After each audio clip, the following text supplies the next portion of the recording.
and then it lasts for like 10 days? That's what they say. And then, so I assume, I guess after it runs out, after... Eric, you're onto something. Right. All right. I got to go. Oh, over the weekend I met David Garibaldi. And that is? Isn't that one of your favorite contestants from AGT? Oh, yeah. The painter? Yeah. Right. Okay, good. I send him my regards. All right. All right, later. Bye. Bye for now. What the hell was that about? His agenda was all over the place. Yeah. Oh, Shani was on the phone. That would have been good. So Eric would have gone nuts. Hello? Hansy, it's Shuli. Listen, relax, brothers. It's me. I'm not going to relax, man. I'm only being what you do. I'm being I don't know what you're talking about, though, bro. That's what I'm trying to find out. They fun of me. They say trolls after me. They downplay me. They don't give me movies. They don't give me TV shows. They don't give me fun. They don't harass. And I make a big joke that I'm mentally ill. And I'm going to kill people. And when they put out there, I'm sick of this shit. Howard dies. I hate him. Because he has kids and he had to kill people to get his success. Damn. Ooh. Hansy, ladies and gentlemen, hands. I had to kill people to get my success? Children, I think. I had to kill children? He's scaring me a little bit. Well, this is what happens, Howard. Sometimes people get worse. They don't stay at the same spot you found them. Oh. Someone just said to me, Eric the actor would sound like Hansy if he just had the energy. Eric, is that true? You would sound like Hansy? No, I don't think so. Like you have that kind of anger, it's just you don't have the physical ability to get that worked up. And what he's talking about more than likely is what's going on with people harassing him on Twitter or Facebook or whatever. Well, there's an easy way to solve that problem. Yeah, and I don't tell people to harass anybody. You guys are all nuts. Get off Facebook and Twitter. Yeah. Why don't you cancel your account? You wouldn't have to deal with it. Because, like other people, I like to follow what the other people on Twitter are doing. Yeah, so why don't you make an account that isn't in your name? Don't make an announcement that you're Eric the actor who heard on the Howard Stern show, and just follow people. No, you really do like all the action. You guys aren't honest. So you're going to have to deal with what comes with that notoriety. And part of the fun is people harassing you. But you should see the people write to me. I kind of think it's funny that somebody would spend their day writing shit like that. That's not fun at all. Well, then why would you be on it? And why are you guys blaming me? You come on my show, you're going to be known. You can't have it both ways. Anyway, I got to go. Are you going to let me speak? Can you do it quickly? The only way for me to follow as many people as I'm following is to have a whole bunch of people following me. I don't think so. I don't think that's right. You can follow anybody you want. Yeah, you just... No, you cannot follow over 3,000 people unless 30,000 or so are following you. Is that true? What? Well, you cannot follow more people than...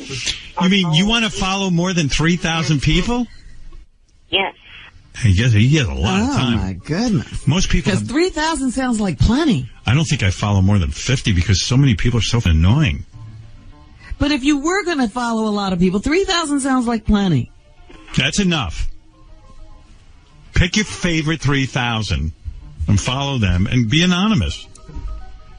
Have you watched any of Jimmy's show? He did pretty good last week. Yeah, he did great last week. Yes, I did watch some of it. I think he's doing great. You know, I'm his biggest fan. I hope he does great. Yeah, what is it, JD? Eric, you're able to see, there's a feed thing, and you can see who Eric starts following at a certain time. There was a day where Eric followed about 50 accounts that all involve double D breasts or big boobs or whatever. And is that the kind of thing you really want out there? Yeah, wouldn't you want to do that in an anonymous way? Yeah, Eric, aren't you embarrassed to be following like 50 women in one day with double D breasts? No, I'm straight. Why would I? Yeah, but I'm straight too, but it makes you look like you're a mess. You know what I mean? Well, he is. Yeah, but you don't want to. I'm a mess too, but I don't want to appear to be. I want to act like I'm above. There's no hiding that Eric's a mess. Well, I'm club-footed. isn't it enough that he follows 20 titty women? Like, why does it have to be 50?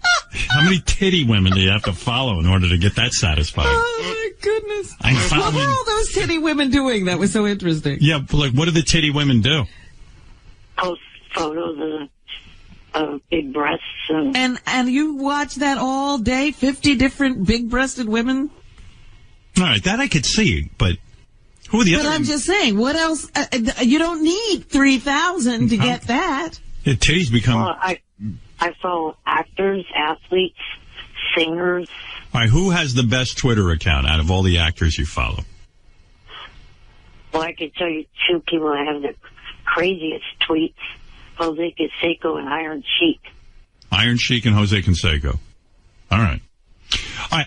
This is all fascinating, so I'm going to go. But we can't help you, Eric. The public is the public. They do what they do. Yeah, and Hansy, I have nothing. Well, I can't even get through to Hansy. Every time I try to explain it to him, he's like, you are trying, you are doing it. You're telling people. Yeah, what to he do. knows you're lying to him. And then I sit at home and think about him.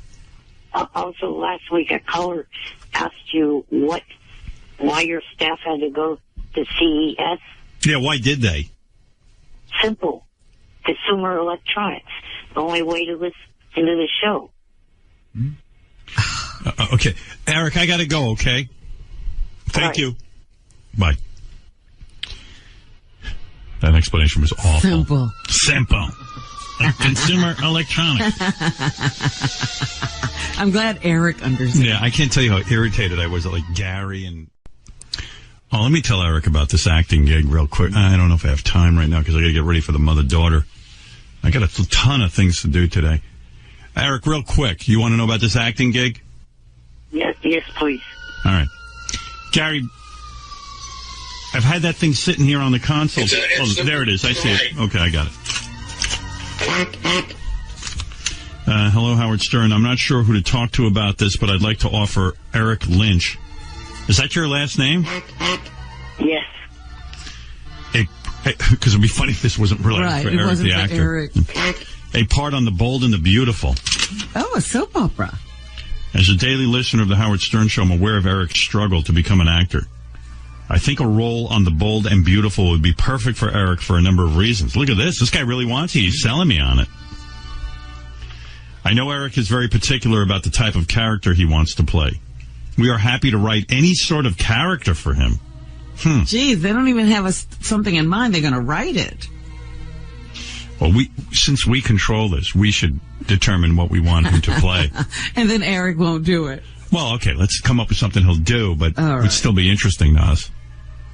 Eric, any suggestions? Did you want to be on The Bold and the Beautiful?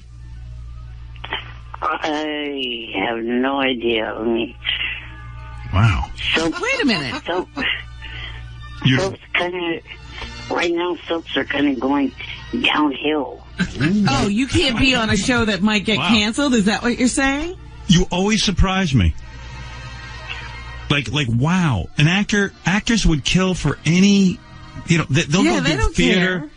They'll do community theater. They do whatever they can when they're starting out.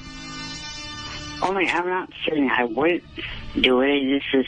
Wow. It's on TV. Right. I don't even understand you, Eric. Is it true you turned down the lead in Argo?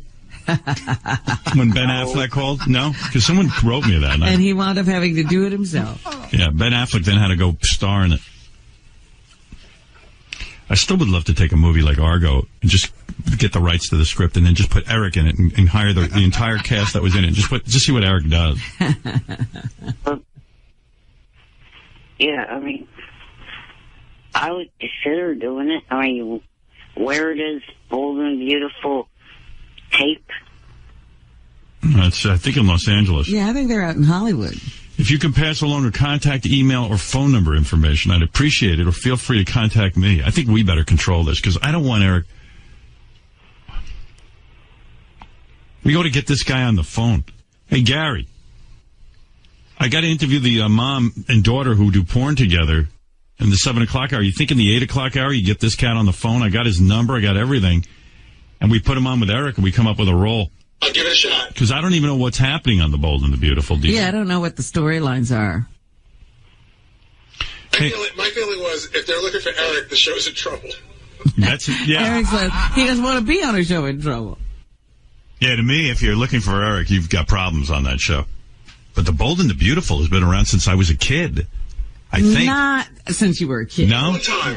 But you know what's going on with a lot of these soap operas are going out of business. So I'm thinking maybe they need the publicity. A lot of them are now moving the soap opera to the internet. They run them on the internet. Right? Yeah. Yeah. Do you watch any show on the internet? No, of course not. I got enough shows to watch. I'm going to watch some on the internet. I mean, you know it's if it's on the internet. I agree.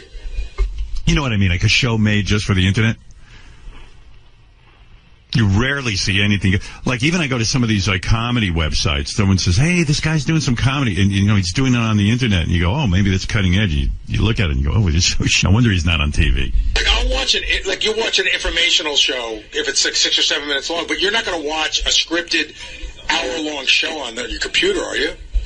If it was good, No. I would. I wouldn't. Rob, which one is it that you watch then? I don't watch any of them. They're not good They're yet. not good. No one's going to put any money into that. You know what I'd like to see Eric play? Like a sadistic guy who has a woman locked in his basement. Would you play that, Eric?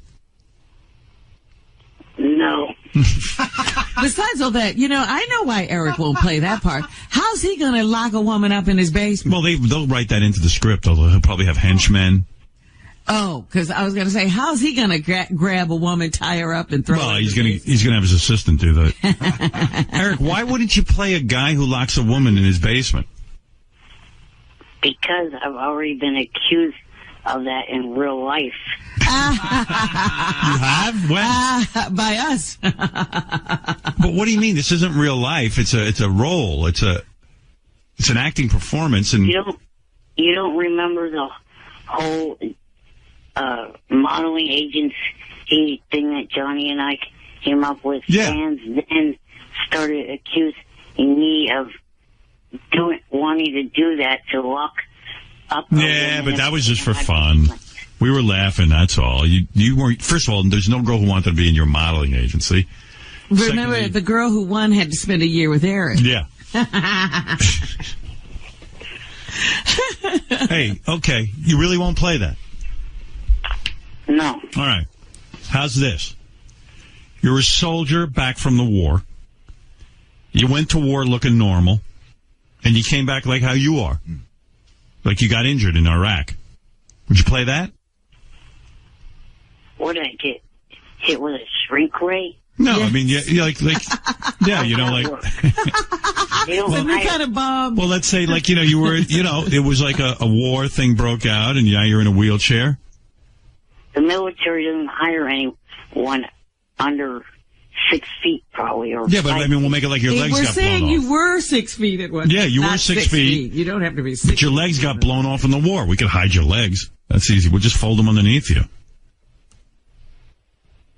What do you say? That's pretty good. I don't know about that one. Wow. What? Jesus. I You'd thought be that was a war hero. I thought that, yeah, a war hero. Right. And you won't play that? I have to consider that. Wow. He's considering. Would you play a guy with AIDS? No. Wow. Why not? I don't know. Why not? Because that, again, goes back to something that I've been accused of in real life. Oh, come God, here on. we Nobody go. thinks that. You wouldn't play a character who contracted the AIDS virus? No. Wow. Wow, I can't even come up with a character for this guy. That's somewhat interesting. He won't play a guy who locks a woman in a basement. He won't play a man with AIDS. He might consider playing an Iraq War veteran. What would you like to play, Eric? An easy thing to play would be a patient in a hospital. I want to see that. All right, we'll put you in the hospital and give you AIDS. Right, we got to give you a disease. Would you play firewood like like you're Firewood? like you're we open up the scene and you're in a fireplace and you're a log on the fireplace, a talking log.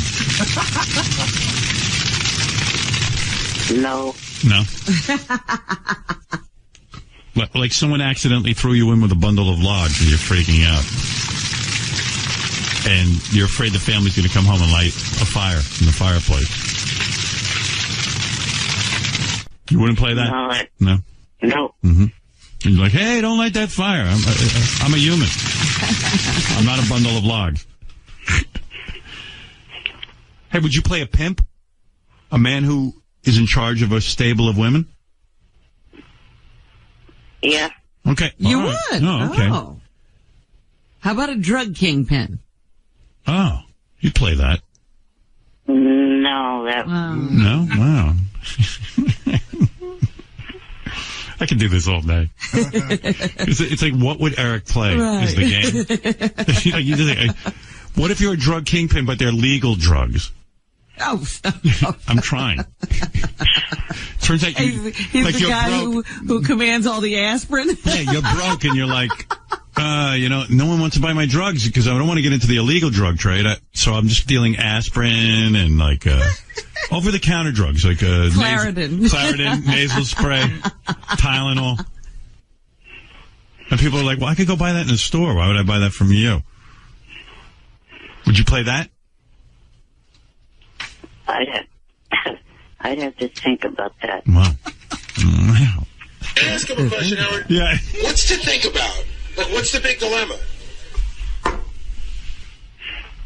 I don't know. I have a great role. He doesn't even know. Please consider this one. Bold and beautiful. So there's this guy, kind of like this kooky millionaire. That's you. And you decide you want to invent a new sport.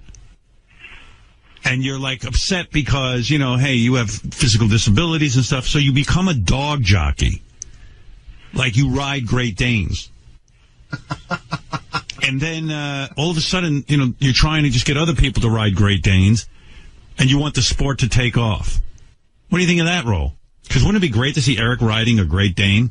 Well, I don't think Eric could ride a Great Dane. Well, CGI stuff. Oh, really? Yeah, they make a fake dog. Because I was thinking of, you'd have a little buggy and the dog would be a trotter. Oh, I like that. Yeah, you can't sit on a dog. That'd be cruel to the dog. You're right. Eric, so you invent a whole new sport. And it actually catches on, like where you have like a little cart behind the dog. And the dog pulls you and, it becomes a legitimate... You're the greatest jockey. Yeah, and it becomes an Olympic sport. What do you think of that role? That sounds good. Oh, we hit on something. Yeah. All right, Gary, in the 8 o'clock hour, get a hold of this Casey guy. Get Eric on the phone. I'll give him two options. I'm going to suggest the dog jockey storyline. That's a good storyline. I'd watch that. I'd be there. What about this as a plot line? Russian family, they give birth to, an American family, couple adopts you from Russia. They're expecting a little kid, but they get you. And you try to convince them you're a child. Because you want to get out of Russia. No. No. All right. Coming. All right, the dog jockey, though, is gone. How great is that dog jockey thing? I love it. Imagine him being pulled by a car, like the cart is hitched to the dog. And he's got to What? By the way, I'm pretty sure the reason why Beyonce did the lip syncing thing Go ahead. was because of the fact that singing in cold conditions like that. Yeah. Kelly Clarkson did it. Yeah, but after James Taylor was singing, he got interviewed by Brian Williams, and he said to Brian Williams, it's not easy to sing in cold weather. It affects. Of course it does. That's Yeah, I mean, don't show up then. I mean, Kelly Clarkson did it. James Taylor did it. You can't be a singer and show up and not sing. She could have just played a record for us. Yeah, I mean, I could have done that. You could have done that, Eric. You're not upset about it? Not really. Wow, I'm upset. Why not make Eric a nightclub singer? Go ahead. I'm with you. They also do that during the Macy's parade. Yeah, but it's known. She tried to fool everyone. She even pulled as King of All Blacks says, she even pulled the earpiece out of her ear to scam us. I'm sorry. Yeah, she made it look like she was singing for real. Please. She's trying to fool us. Eric owns a nightclub. Go ahead. And he's the guy who entertains. Oh, he's a singer. He sits on the piano stool. Oh, I love it. They go to a nightclub and Eric's the singer there? Right. You see the little fingers on the keys and Eric's singing. What do you think, Eric? You'll play that, right? Yeah, only problem is everybody's heard me sing. No, you would actually be lip syncing. They'll probably have right. We're going to give you a good voice. Right, like they'll have a guy singing for real. You'll just have to mouth the words. Right. And all the girls fall in love with you. You know, like you'll have beautiful girls sitting around your piano. Yeah, we'll get like Bruno Mars to sing, and you'll just mouth it.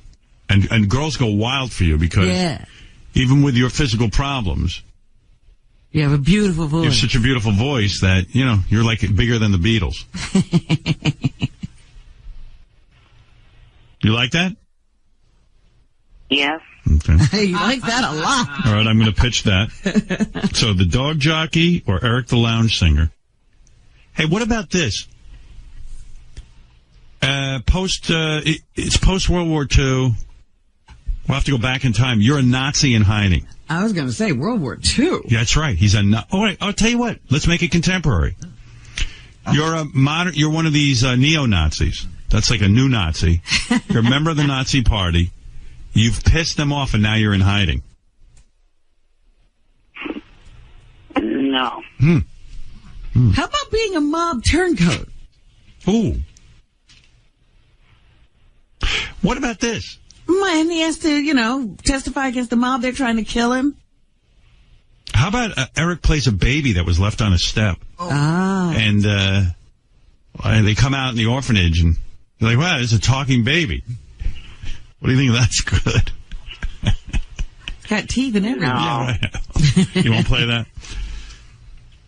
How about an Al-Qaeda sympathizer? Like, you're an American, but you're plotting, like sort of like Homeland. You were seduced by Al-Qaeda. Gorgeous woman from Al-Qaeda. She's a reporter for Al Jazeera. Not saying there's any Al-Qaeda members in Al Jazeera, but this woman happens to be. She recruits you. You become an enemy of this country. And you're contemplating blowing yourself up for Al-Qaeda. And he's making a suicide tape? Yes. That's where we see him in the first scene. He's like, wow, I'm sympathizing with Al-Qaeda. I'm going to blow myself up. You've been told that I'm crazy. Right. But I am here to tell you I'm not. And I do love my country, but we've done wrong. What do you think of that? That's an interesting part. No? No. What? Was that a no coming? That was That's a a great part.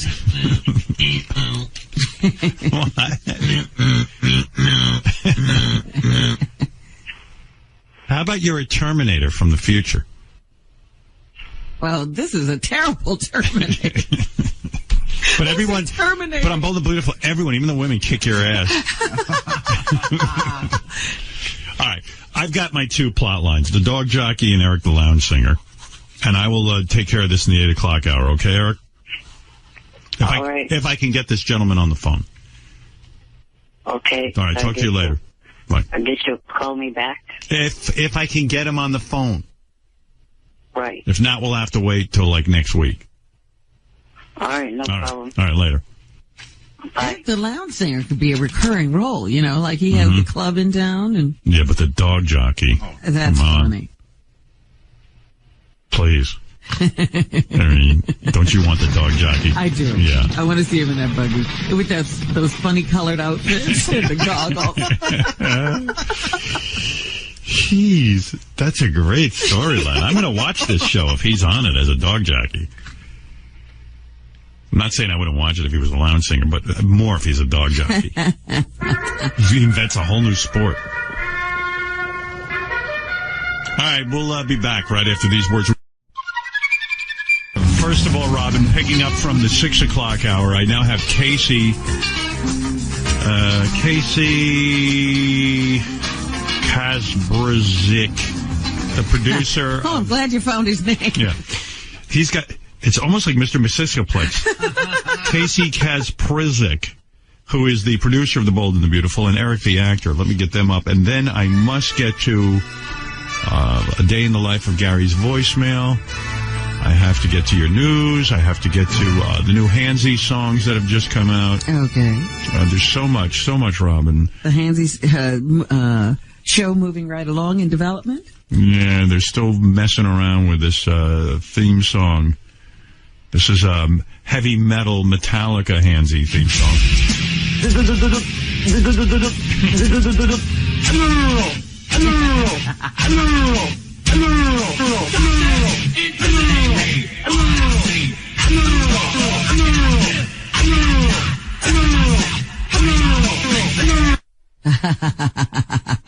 I like that one. I do. I do too. I think that might be it. All right, this is Casey McSixaplex from Casey McSixaplex. Are you there?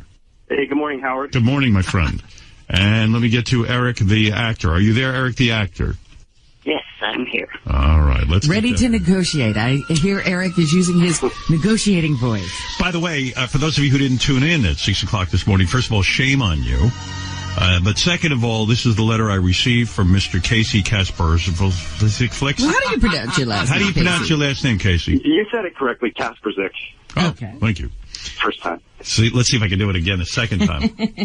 I'm not sure who to talk to about this, but I'd like to offer Eric Lynch or Eric the actor a part on The Bold and the Beautiful. As a daily listener of The Howard Stern Show, I'm aware of Eric's struggle to become an actor. I think a role on Bold and Beautiful would be perfect for Eric for a number of reasons. By the way, Casey, Robin had a theory that if anyone writes for Eric the actor, it means the show's in trouble. That was Gary. Oh, is there any truth to that?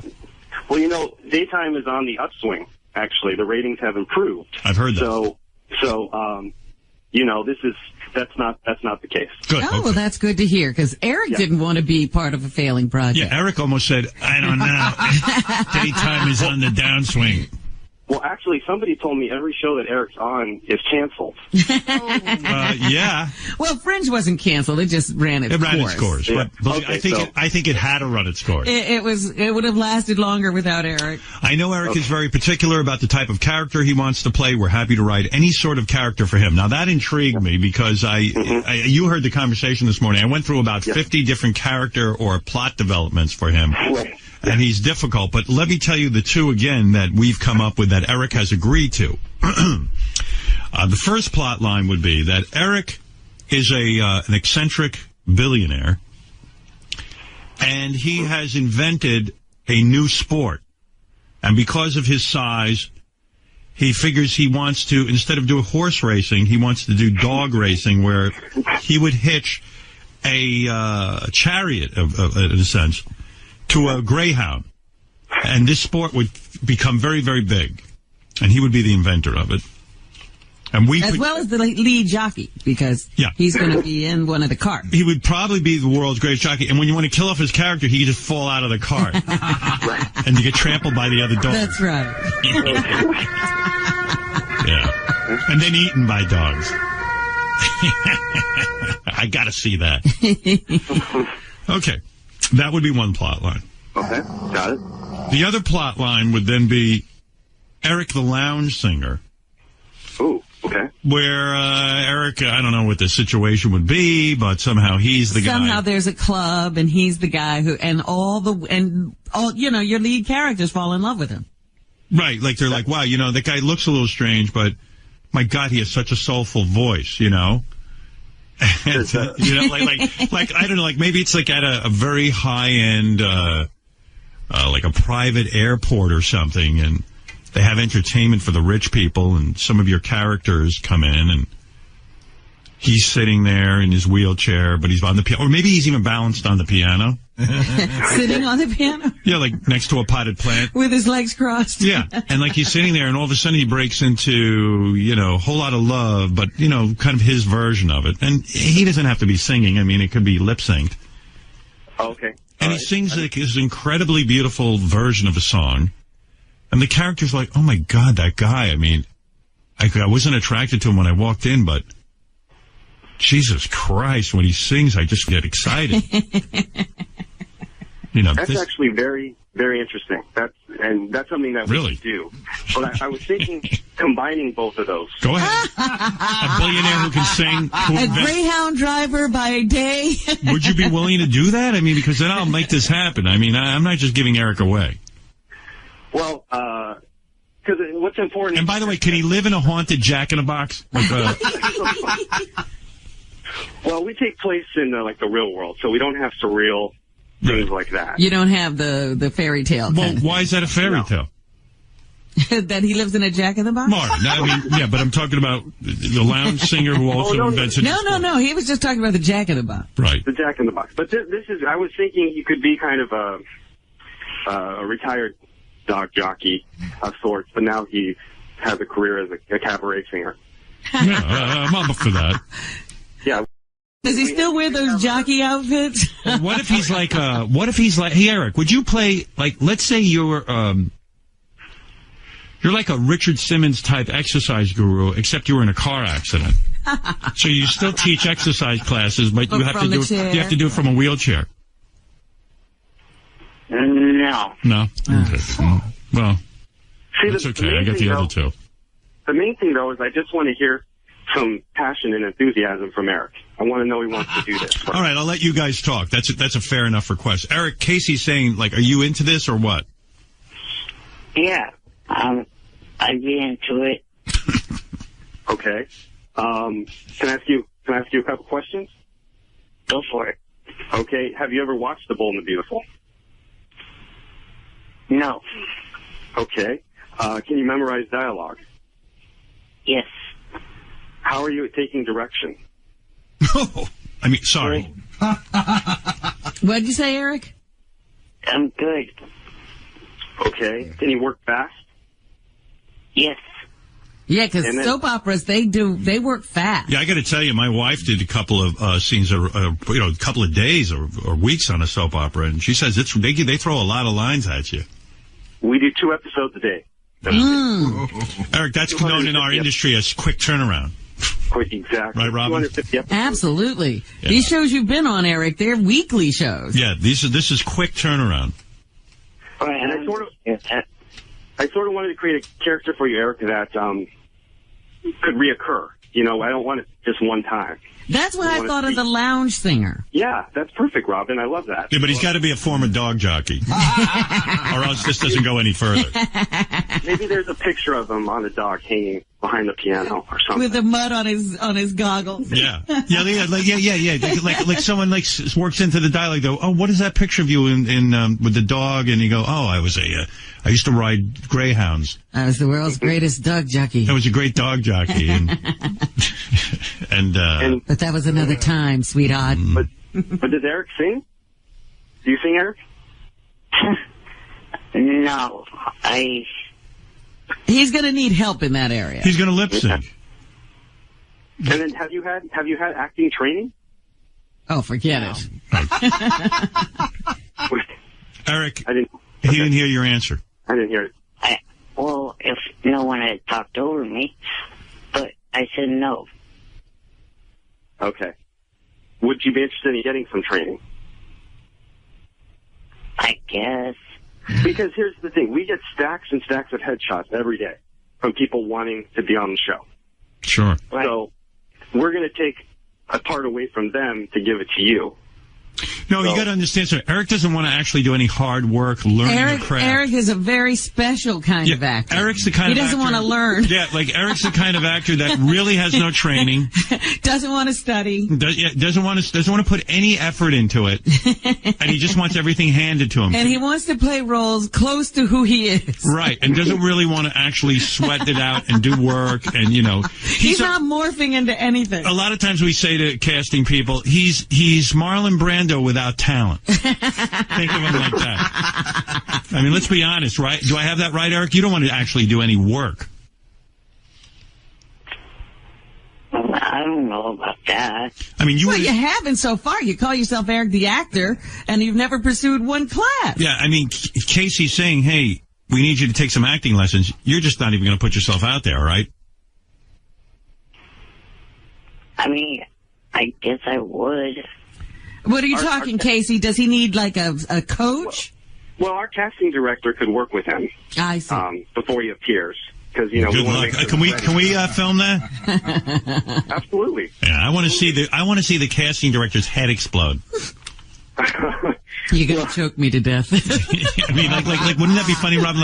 Like 7 hours in, and I'll produce it where we have the clock turning, and 7 hours later, Eric's no better at it than the guy has no hair. His hair just pulled out in back. It's like how they show those pictures of Obama, how he's aged in the White House. Like the casting director after 7 hours of working with Eric is just there, and then Casey walks in and goes, "Well, how's it going?" And the guy's like, "What? The truth, or you want some?" It's like Herbert Lom after he's worked with Peter Sellers. Yeah, like they walk in and they don't recognize the casting director anymore. The acting coach. In fact, they have to cart him off. He's all wrapped up in a straight jacket. Or he's killed himself. He's hanging from. Like they walk in to check on how the session's going, and he's hanging from the ceiling. Eric is sitting there in the casting director's. Yeah, right. Eric, you might as well be honest with Casey. You're not interested in any kind of hard work where you'd actually have to learn your craft. I'm sure I would. You're open to that? The more you want to put into it, the bigger the part will be. Because otherwise, a lot of times when we have guest stars, we take place in the fashion industry. So there'll be a reporter or a photographer at a fashion show. But I'd rather give you work on something that would be meatier. Right, yeah. What about if Eric would be a very... What if, the soap opera thing, couldn't Eric be evil twins? Or couldn't he be one good guy and then a bad guy? How about a bad nanny? He's all sweet, and then they catch him on a nanny cam. Yeah, like sitting on the kids. Eric, would you play a bad nanny? No. Oh, too bad.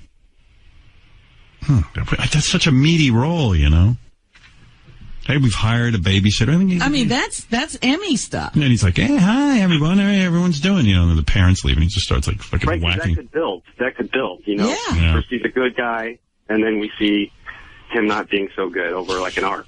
Let's get down to what Eric's really interested in. He's not really interested in working hard or actually learning his craft. He just wants a lot of money. How much? And a rider. He loves a good rider. And he loves soda in his dressing room. That's what he's after all the perks. A dressing room with Pepsi. Right. Eric, lay it out for Casey what it's going to take to get you in there. Where do you shoot, first of all, L.A.? Yeah, Los Angeles. Wow, nice. CBS television. And Eric, aren't you going to demand an oxygen tank and all that shit? He doesn't have to fly, so I don't know. Well, that I can leave up to Johnny. Oh, you don't do those kind of negotiations. We do have a budget, so we'd have to negotiate this writer. Well, here's Eric, fake Eric, to negotiate with you. Go ahead, fake Eric.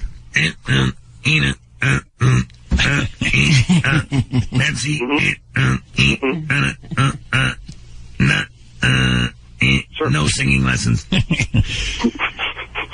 Okay. Oh, so you want Johnny to talk to Casey next? Can we have that conversation? You all right, Casey? I can promise you your name on the door. I can give you that.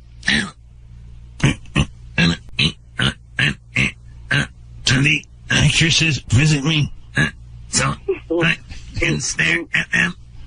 Whomever is doing that, shut the fuck up. Well, it That sounds is not what I sound like.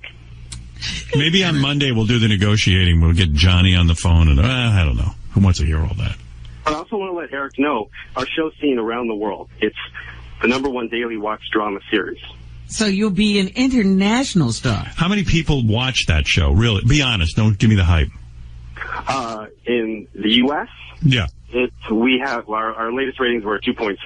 Well, so that's, yeah. I just looked. I think last week they had 3.7 million viewers. They're the Wow. #2 show, I think. #2. Wow. Eric. What do you make of that? Will I be seen in Qatar? That's Cutter. Ignoramus. Everyone knows that. Wow. Eric, what do you think? You excited? Sounds interesting. Just interesting. He doesn't commit. No. He's really. I think that's, that whole negotiating thing. He's not really going to commit to anything till Johnny locks it in. Yeah. How many days do you think you need him initially? Well, probably just one to start, Mm-hmm. and then we'll see how it goes. What does a guy get for 1 day's work on there? And under 5 is... Yeah, he's definitely under 5. What are you, 3-something? Under 5 is about... No, we don't mean height, Robin. We mean lines. Yeah, he's definitely under 5 foot. How many? You're not going to give him more than 5 lines? Well, I mean, we can... I have to go back to my boss and pitch it to him who writes the show. Right. And figure that out. But normally... depending on the role, yeah, well, I mean, I'm just saying an under 5 is, the basic, and then there's a principal rate. All right, what's the principal rate? Because he wants to be a principal. Well, he's got to go with the under 5. We can negotiate with him because I know there's travel involved. Mm-hmm. There's other expenses. Right, Eric? Wow. Yes. You're in Oakland? Or where are you? Up north? Sacramento. Sacramento. See? So. Are Do you there, fly or drive? Are there werewolves in Los Angeles? Because Eric, we put him into a project the last time where there was talk that there might be werewolves. This was in New Mexico. Eric He was wanted nervous. a werewolf net or something. I heard there were werewolves in New Mexico. I also like the idea that he was a modeling agent. Yes, he Willie tried. We deal with a lot of models, so... He would love that. How about he plays a modeling agent who wears a diaper? Would you play that, Eric? No diapers. Okay. All right. Okay, Trying to get some... Yeah, I don't think Daytime's done that storyline with someone wearing a diaper. It's a social issue. Shit my pants. Heidi Klum, change me. No, all right. We know the areas Eric is comfortable with. All that's left is the negotiation. So, how would you like to handle this, Casey? Eric, do you want me to send Casey your information? Sure. All right. I'll get back to you today. All right. Okay. That's usually Eric. That's usually where you say thank you. Thank you. Yeah. You're welcome. And by the way, Howard, I have nothing else to do with killing those shows. Eric. Was the 5th and final season, regardless if I was on it or not. A lot of people are blaming you for the end of Fringe. J.J. Abrams called me, said, as soon as we put Eric on, we got a cancellation. You know what? I just have to tell Casey, don't write any comedy for Eric. Well, jokes go right over his head. Yeah, I think Robin was kidding, Eric. Jeez, woman. Yeah, although his last role was on Mary McCormick's show, they canceled that. I just want to say, Eric, if he is passionate, I would appreciate it if he would watch the show. And next time we talk, I might give him a quiz just to know if he's been watching. Well, Can you do that, Eric? Yeah. What time's the show on, Casey? Because I know Eric's too lazy to look it up. What? Daytime. It's probably, I'm not sure what time in Sacramento. In L.A., it's on at 12:30. Okay. All right, Casey Kasparowski. the producer of Bold and Beautiful, and Eric, the actor, who now is landing. It looks as if he's in the middle of landing a major role on Bold and Beautiful, where he'll have a reoccurring character. Yeah. I believe that even though, lest anyone think his lack of excitement is going to hurt him, it seems that this is going forward. And oddly enough, it's probably the break Eric's been waiting for, because everything is just a one-shot deal with him. This could be a recurring role. Well, if the shows don't last, how can he reoccur? We've been on for 26 years, so. Yeah. Well, we'll see if that lasts. There you go. I am not a show killer. Shut the up with that. Hey. You can prove him wrong, Eric. All right? You can do it. I tell you, with the enthusiasm, I can imagine, Casey, you see actors come in there, when they audition, they're just full of energy. I mean, this guy, talk about a lack of excitement. He's not even auditioning, and he's just, You would think the way he's behaving, he was auditioning for the role of a houseplant. It's almost 6 a.m. here. So what? What's that got to do with anything? Dude, you're getting offered a reoccurring role on The Bold and the Beautiful. We're more excited than you. I'm half awake because I took NyQuil. Oh. No, you didn't say that. I have an abuse problem. I will.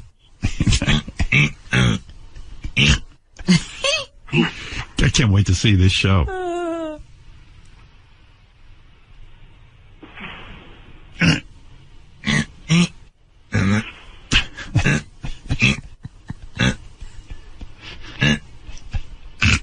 Where's my mark? Here's Eric before his acting lesson. And now, 10 hours later after his first acting lesson, here he is.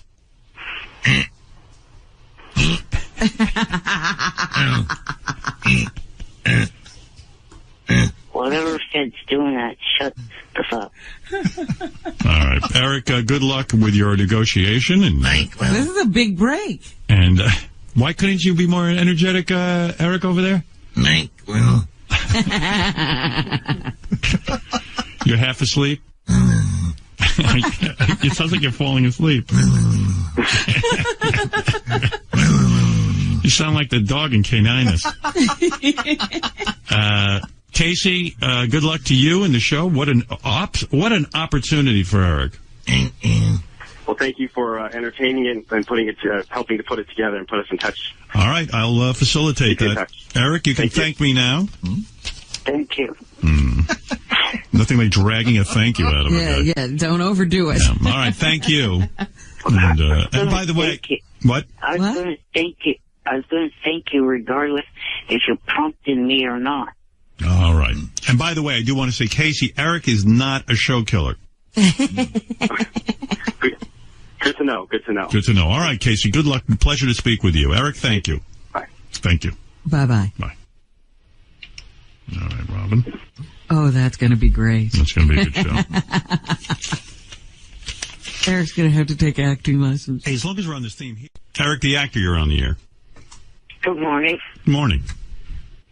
I was calling because yesterday Vince the hypocrite called in.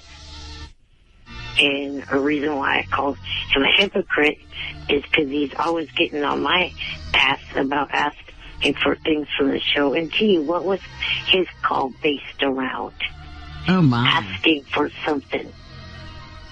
That's hypocritical. Who's he talking about? Thank you. We don't even know, Howard. Right, yeah, he's like the worst caller. Like, you don't even know what Eric's talking. Who are you talking about? Vince from L.A., you brain. Vince from L.A. Do you think we remember what the f you're talking about? What are you talking about? Well, if you would shut up for a second, I would say.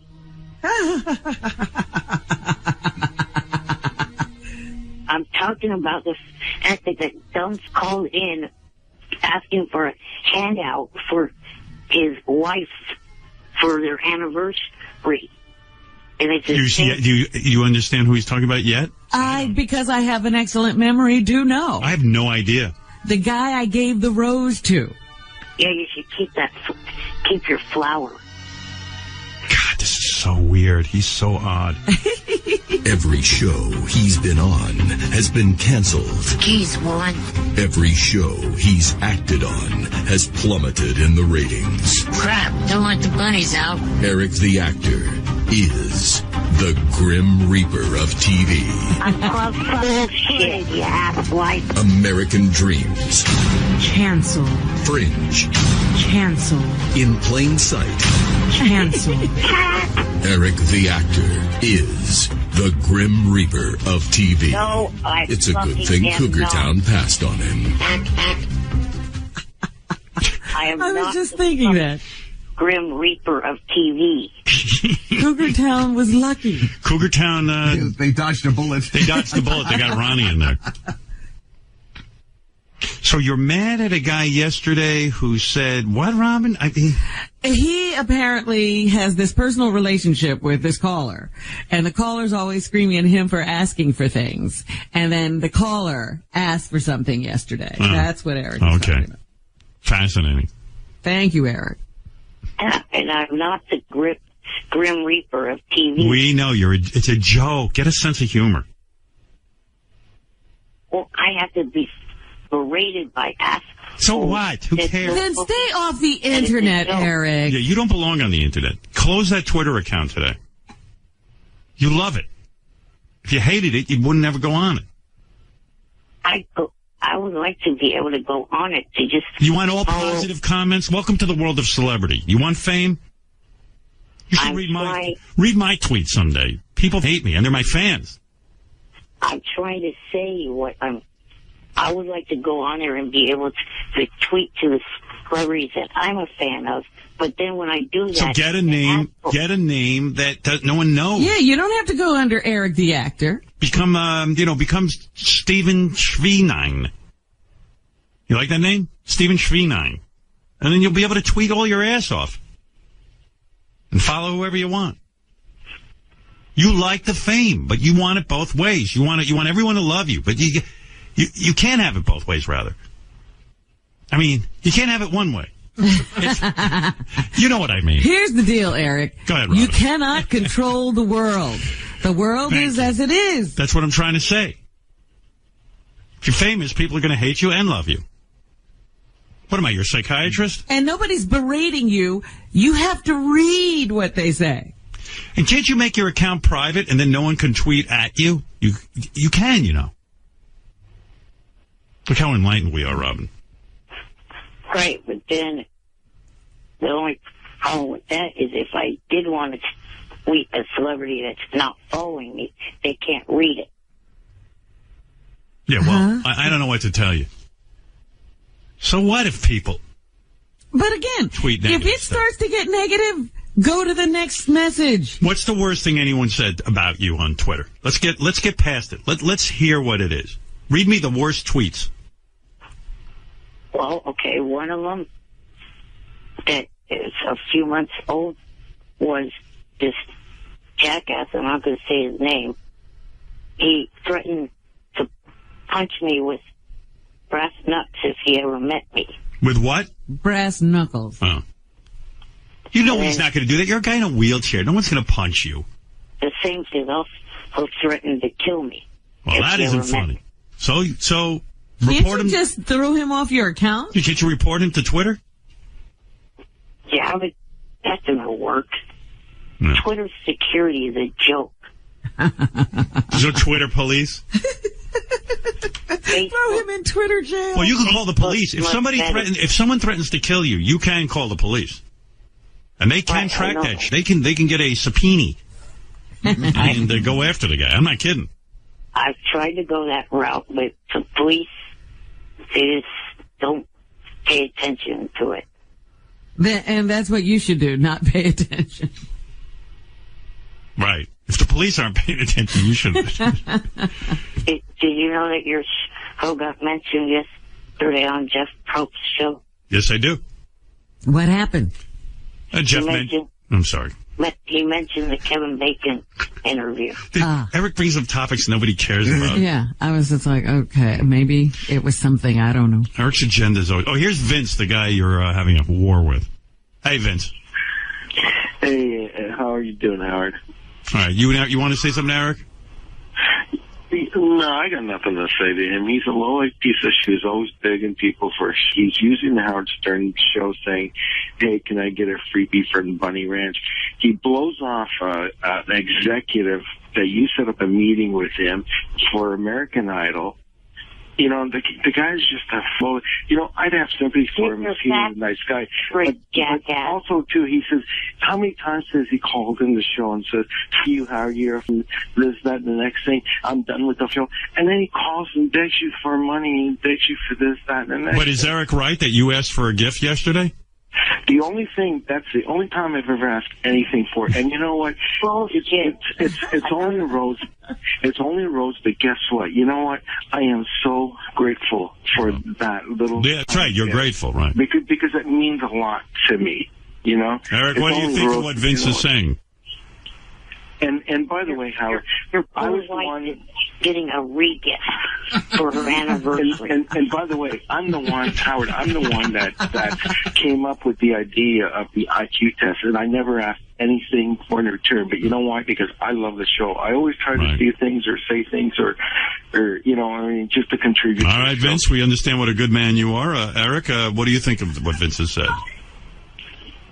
Sam bullshit. All right, it is. All right, boys, thank you. I'm glad you both got some airtime, and let's hope you both have a pleasant day. Thank you. I got a question for Rob. I got a question for Robin, by the way. Yes. Robin, have you ever? Well, I got a question for you. And I got to go. Vince, my head's exploded. All right, have you ever used an escort service? No. Thank you, Vince. Eric, thank you. Are you going to watch the replay of Jimmy's Thursday show? I saw it already. I loved it.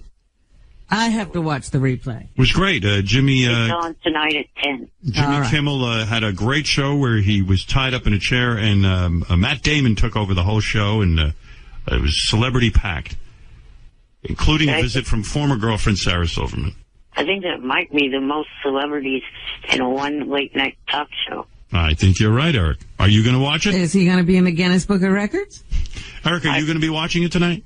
I watched it when it aired, but I'll watch it again. There you go. That's how much Eric liked it. All right. I'm sure Jimmy's smiling right now. All right, Eric, I got to go. Okay. Thank you. Yes, it was a great episode of Jimmy's show. Jimmy working hard, so pay attention. Pay attention. Eric the Midget never ceases to amaze me. I love that he will accept a role as a pimp, but not as a drug dealer. He'd rather sell women than drugs. Priceless. Howard, you have to ask him to explain that one and how he justifies that decision. His explanation should be well thought out and articulate, as always. I think that's sarcastic. Never stop having that little bastard on the air. It's always hilarious. You know, that is a good question for Eric. It is. Gary, get Eric on the phone. How did he make that determination? Yeah, like, why is it okay to sell women? Like, he'll play a pimp, but not a drug dealer. Eric. Yes. Why would you agree to play a pimp? No, You've got to know. What time should I call you so I can find this out? I need the answer from my listener.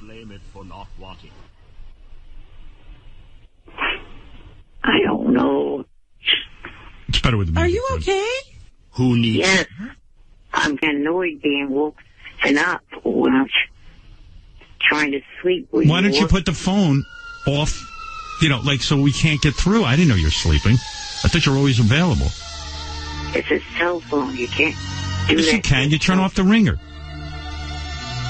You don't know how to turn off the ringer on your cell phone? Well, yes, I do. I didn't realize that's what you really meant. That's what I mean. So why not do that? So I can't wake you up. I think... I thought you meant like you thought it was a regular landline that you stuff and leave the phone off. All right, let me ask you one last time, because you're up now. Why would you play a pimp? All right, forget it. We're never going to get answer. All right, thanks, Eric. I'll see you later. Go back to sleep. Sorry to wake you. This is going to be the question the next time we call you. Yeah. Or talk to you. Right. Next time you're awake. So think of an answer. Bye for now. Bye for now. Oh, my goodness.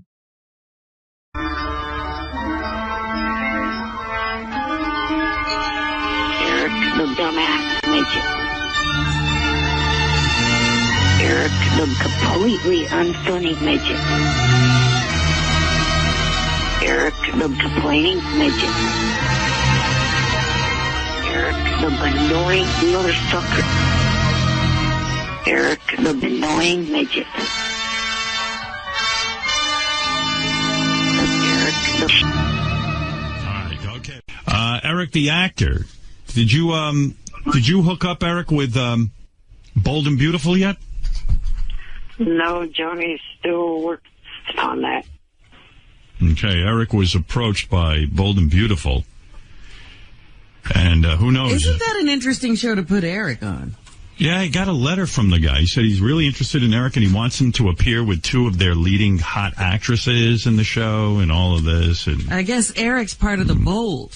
hey, by the way, Eric, I think that theory about how everything you do ends up going bankrupt or out of business, Stickum, where you used to do your radio show, just announced they're closing down. Uh-oh.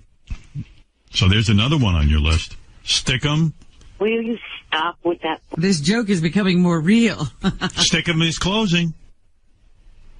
I have nothing to do with that. I'm just saying, maybe you got a black cloud. Every show you, let's see, Mary's show is over. Fringe is Read over. this email I sent you. I read it. I just like saying it. Those shows would have shut down whether I was on them or not. What show was that first show he was on? Fringe. No, it was American Dreams. American Is that Dreams. still on the air? No. Over.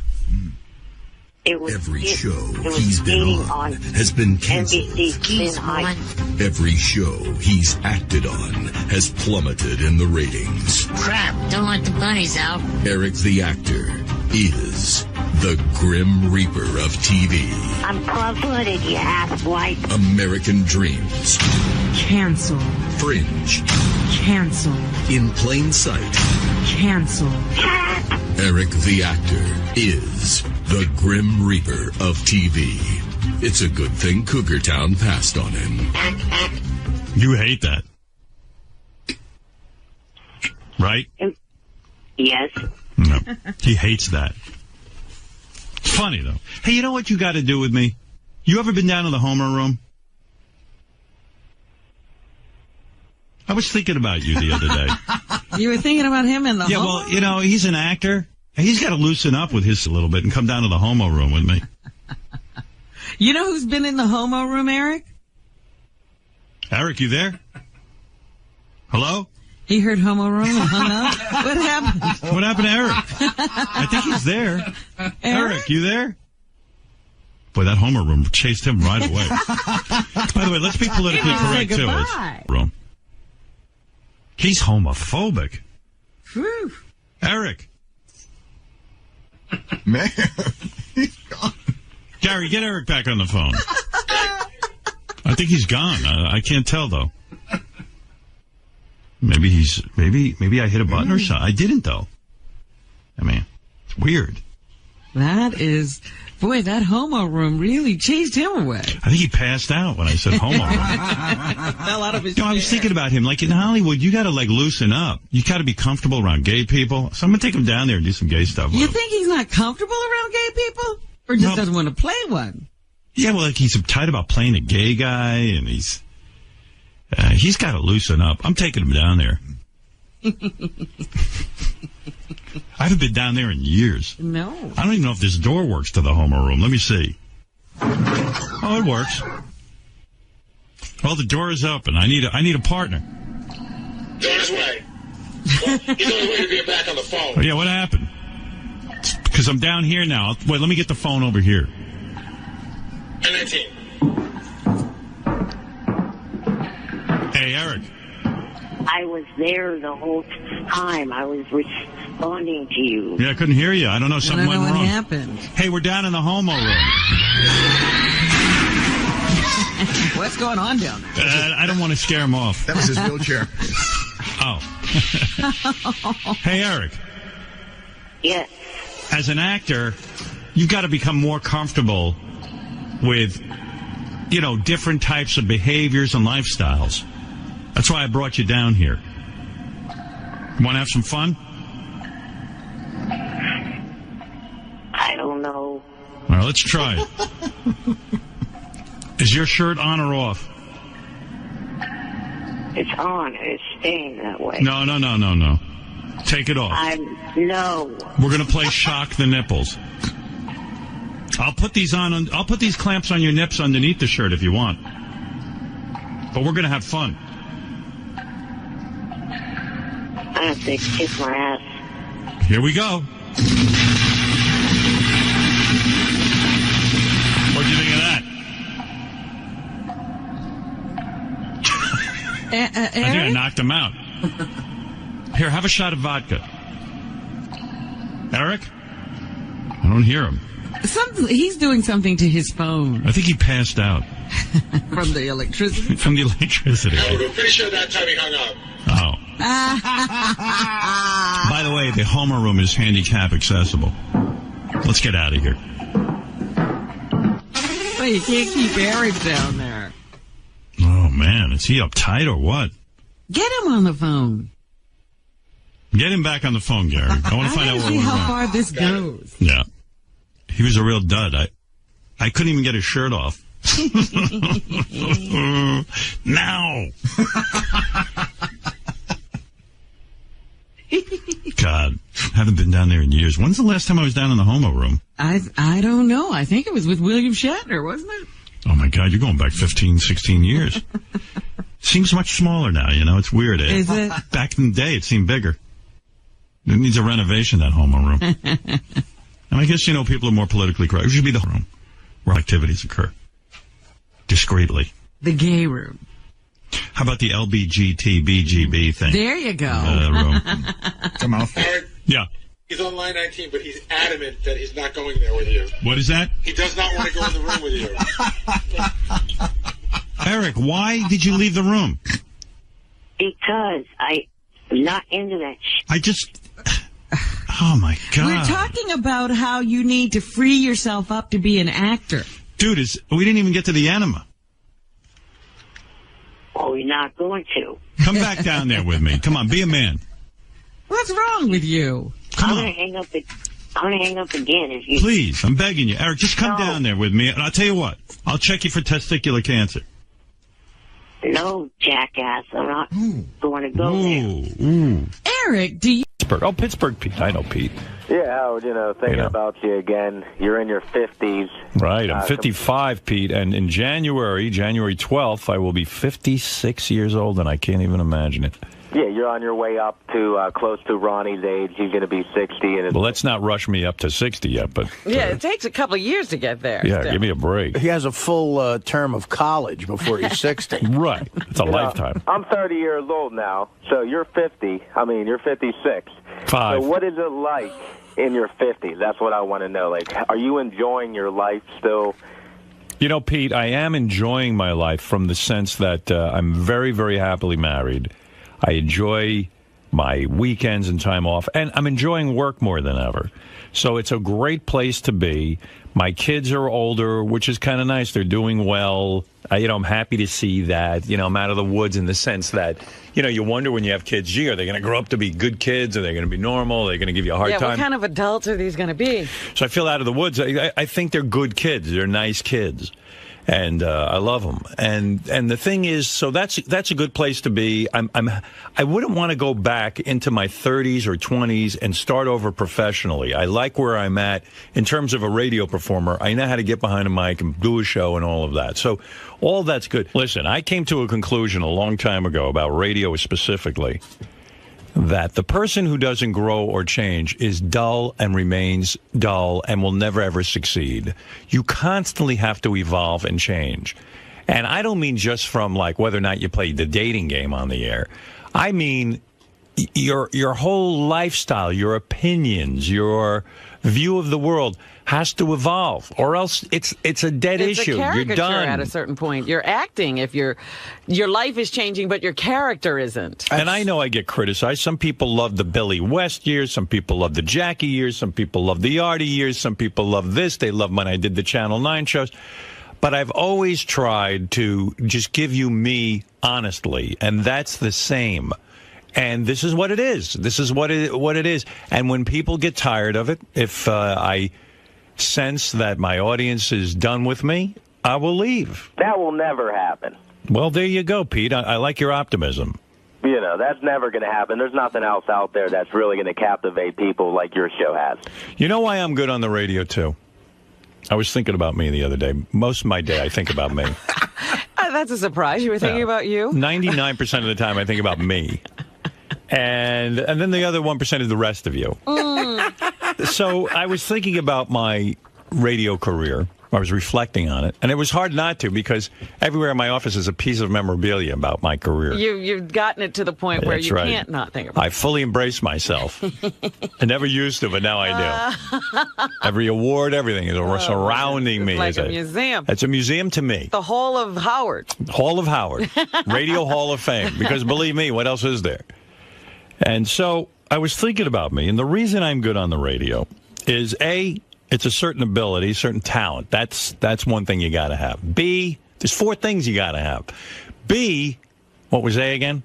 A was that you got to have a certain talent. You got to have a certain ability. B, you got to be... What is that certain ability? You didn't have it when you first started. Well, no, it's a certain sensibility about the world, a certain sense of humor, a certain understanding about how to tell a story. It was in him, though. It was in me. Yeah. I mean... Okay, well, what you're saying then is... your family and the way you're raised. You had I don't know what you're saying. What I'm saying is that many times I'd be sitting around my family and we had to tell a story. Yeah. And my father would say to me, "Stop. It's boring." Now, these were harsh words, but they fixed you right. They fixed me. They made me nuts. They made me neurotic. It was mean, but nevertheless, they go, edit yourself. Most parents today listen and indulge every word a kid says. And quite frankly, they're healthier, but they're big bores. You hear some of my callers. They can't even, they do a wind-up for 15 minutes. Yeah, they can't even get into the story. They're bores because they've been overindulged and they've been told that everything they say is brilliant. So what I'm just trying to decipher here is it still is something you learned. It wasn't an innate ability. You say your parents molded you. Yes, that's true. I agree. Well, not just your parents. It's just but there also is it's like a great musician. They have a musical ability. Yes, they had to sit in their room and learn the guitar, let's say, Eddie Van Halen. But there's a certain ear they have and a certain ability to understand music. There is a talent there. Okay, so then it's 2 separate things. That's right. It is a physical sort of gift you're born with. B, it's also the way you're raised. That gift could remain dormant. Like if Eddie Van Halen hadn't had certain surroundings, if he hadn't had certain influences in terms of music, it might never have emerged. He might not have felt comfortable enough to encourage that. So it's partly environmental. It's partly sort of what you're born with. A certain ability to speak. Okay, so you had a certain awareness of the world and a sensitivity and a sensibility toward information and outside events. For example, my father was in radio. He was an engineer, but I was exposed to this idea of the microphone, people speaking into it. He was also a recording engineer. He had a recording studio. So that was instrumental.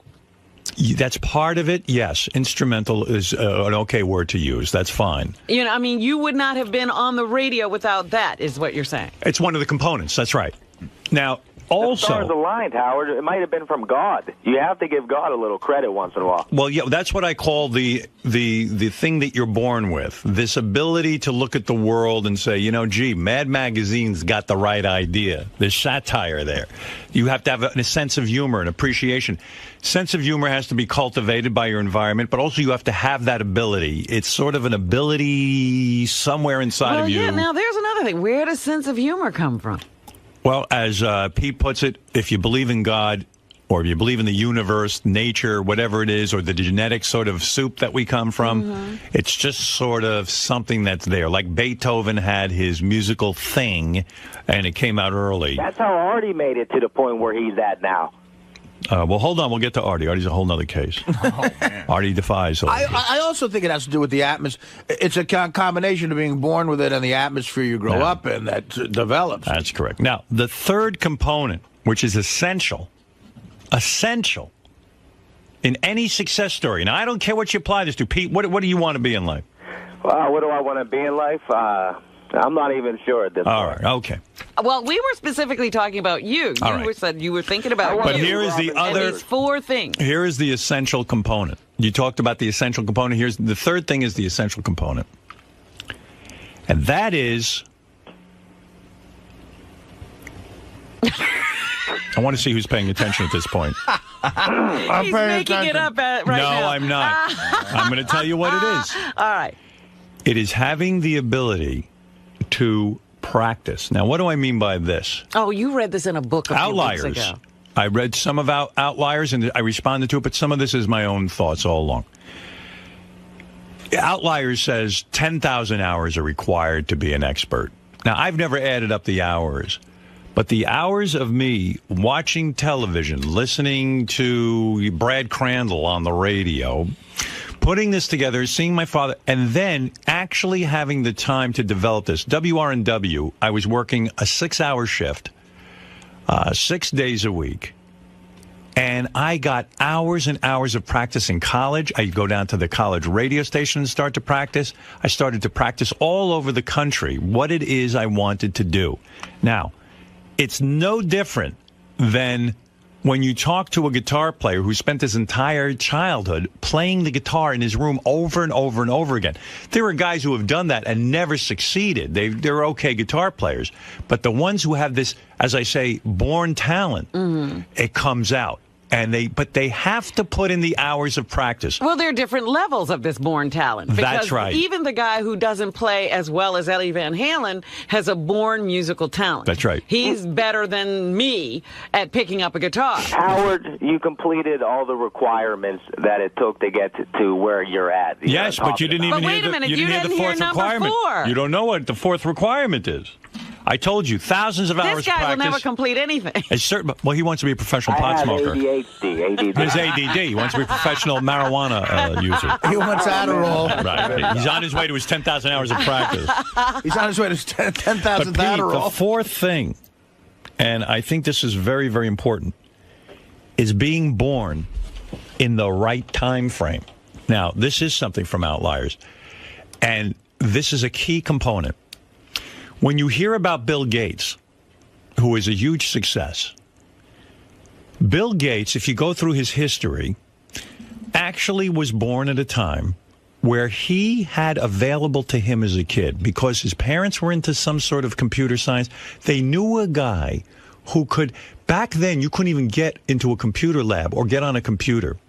When he was born, somehow the circumstances led up to he was allowed free hours, endless free hours in a computer lab where he got to work this stuff out. Him and his friends were like into this thing like crazy. If they physically couldn't get the computer time as children, in other words, he had a certain privilege that you don't have, I don't have. He was in the right place. I had a certain privilege. I got to see my father work with these guys with the microphone. I got to visit the radio station, WHOM. I got to watch the guys work. I was mesmerized. I was mesmerized by this. I got to see something a lot of people didn't get to see. This Bill Gates, when they describe him, he got to do this in a lab. No one did. He got. It was too expensive for people at that time. Right, computers were huge things. They didn't fit in people's homes. Yeah, and I don't know the terminology of what it was he got for free, but it's a certain access to programming that you could only get programming time for an hour, and it was a fortune. And you wouldn't waste this on a kid. Right. He was allowed to go in there at night and use it all night and day. And that's what led to it. So it's part luck. Well, let me ask you something. Being born at the right time, and part having an ability. What about these people who are born with nothing? Well, people who are born with nothing, It appears that they're born with nothing, but it's not always the case. Now, let me give you an example. You sit and you look at professional hockey players. That's what they do in the book Outliers. Mm-hmm. And the guy points out, he says, you know, everyone in Canada, for Canada's a huge hockey place. And they say, well, you know, why did this guy become a pro? He didn't have anything more than anybody else. Maybe he had some talent, this and that. But it was the mere fact that they were born either January, February, or March. Now, you would never pick up on this, but here's what happens. In the school system, it's a full year. Mm-hmm. The kids who are born January, February, March are physically bigger. There's huge differences in physicality. You're almost a year Just older. From January, February, March? You're almost I a see year what you're saying. older than someone born in December. And what would happen in hockey, for example, kids would go to school and the coaches would look for some star players. And they take the bigger kids. The bigger kids and also the kids who were older. They were a little more mature. They could understand a little better. They did better in school. They've even found that kids born January, February, March, because they're that almost a year older, they do better in school in the beginning. They get more attention from teachers. Therefore, they thrive a little more, get a little more encouragement, are noticed more, and they actually do better at certain things. But the hockey example is one where you are physically bigger. Now, they did find some hockey players who excelled who were born in, let's say, you know, later months. But the majority, the Canadian hockey players, because of the system and the public school system, January, February, March, I think it was something like 70%. Yeah, but they at least had a hockey system. I'm talking about somebody who winds up what I'm saying being the president of South Africa, born in, you know, what did Nelson Mandela have? Well, what I'm saying is we don't know that because I don't know the history of Nelson Mandela, but there could be something as simple, Robin, as the day he was born. Because who would pick up on that with hockey? Know if, the day he was born was very healthy. I said not that, but there's something.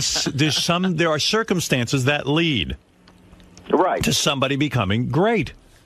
You know, or Dikembe Mutombo, whatever his name is, he was in Africa and they found him as, what in the world? He was 8'2", Robin. Yeah, but you still got to go find him. He didn't get here on his own. Anyway, it was like that is why it is difficult to even pluck anyone out and say, here's a radio show.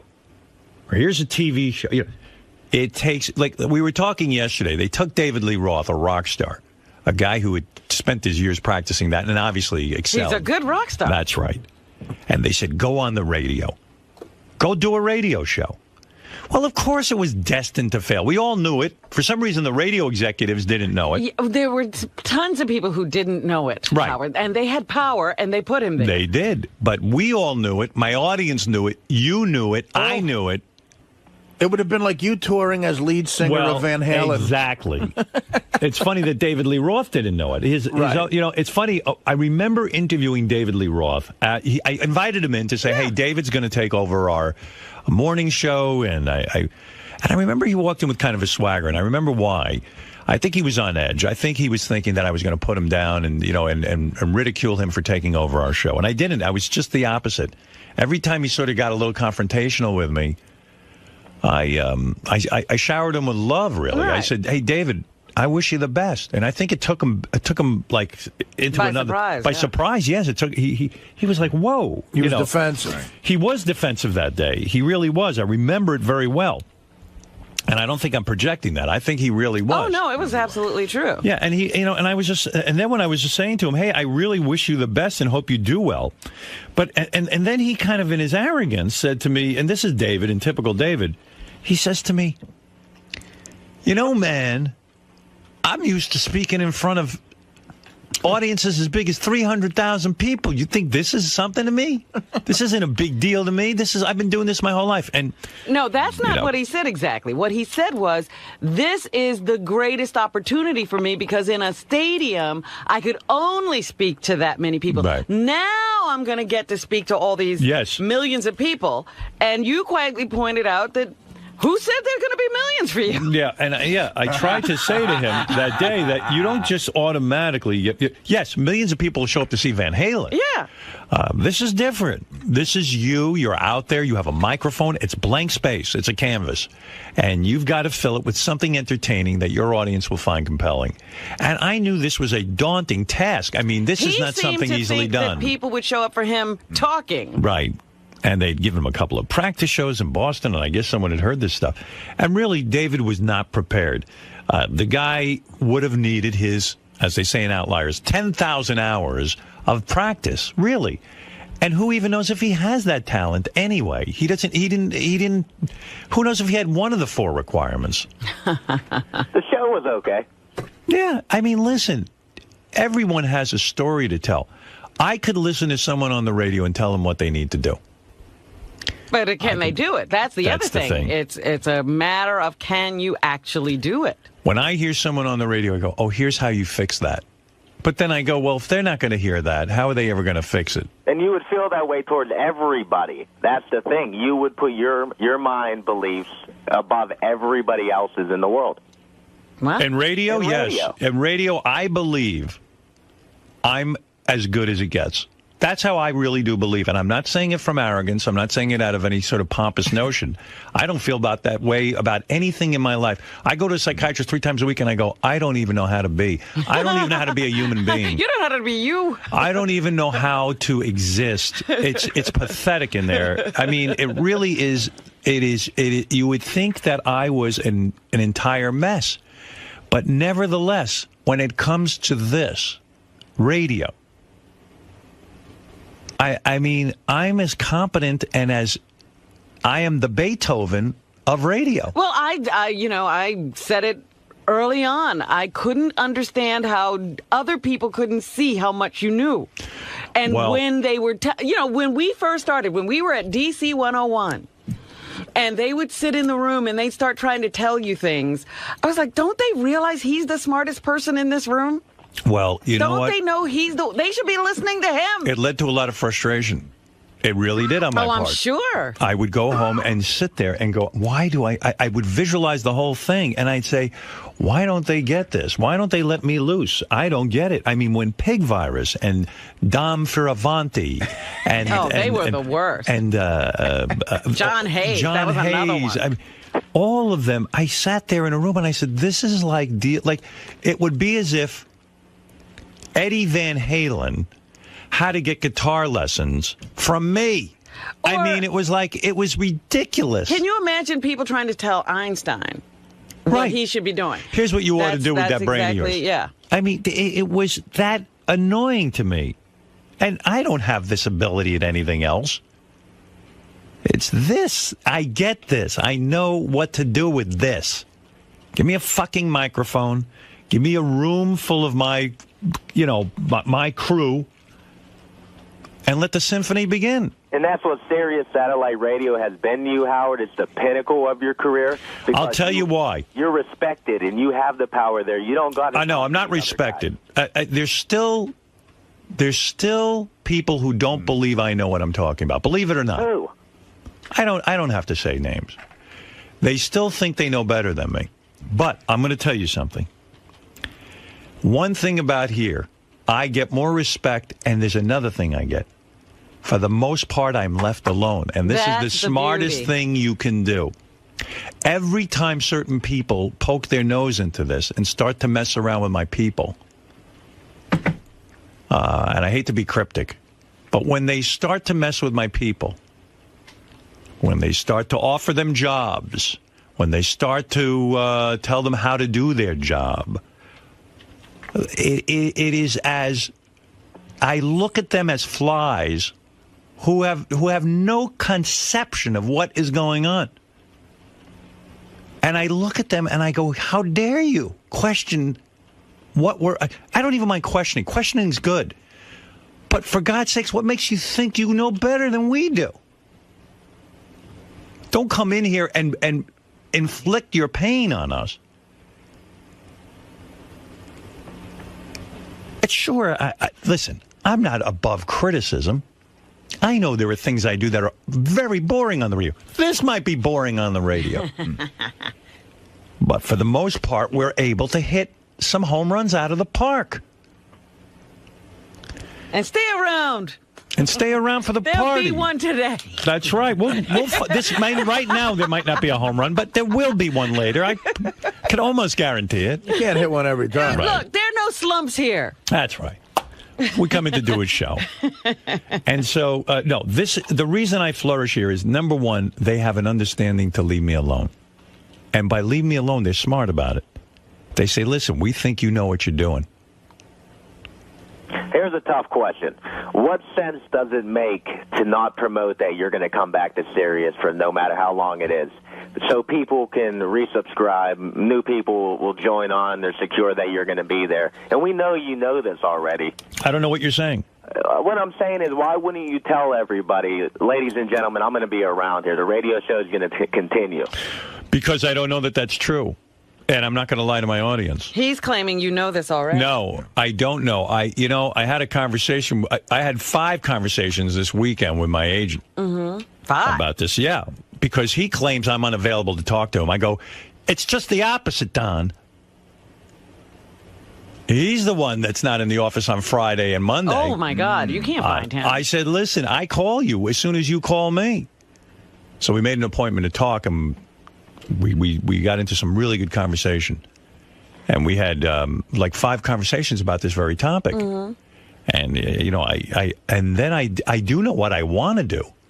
I do know, Pete. Yeah.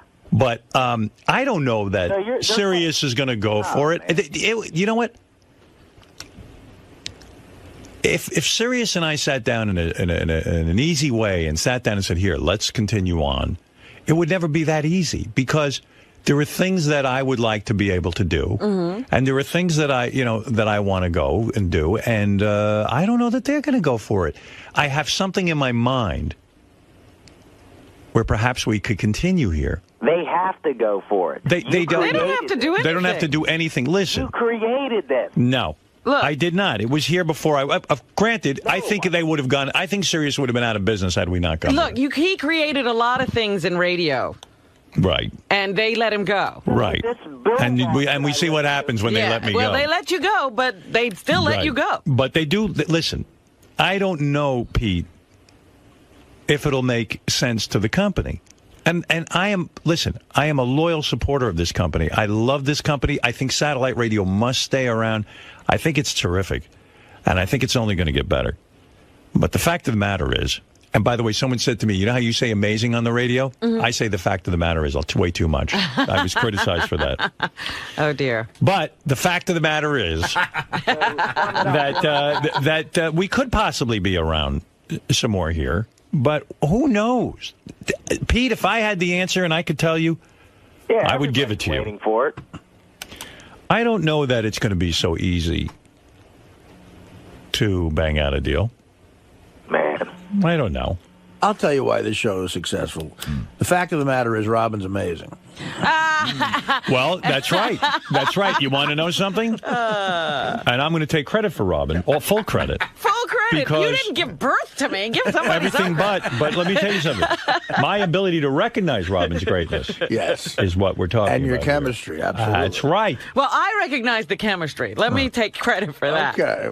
Yeah, Robin. Actually, I take credit for recognizing his genius. That's right. Her heart might be broke.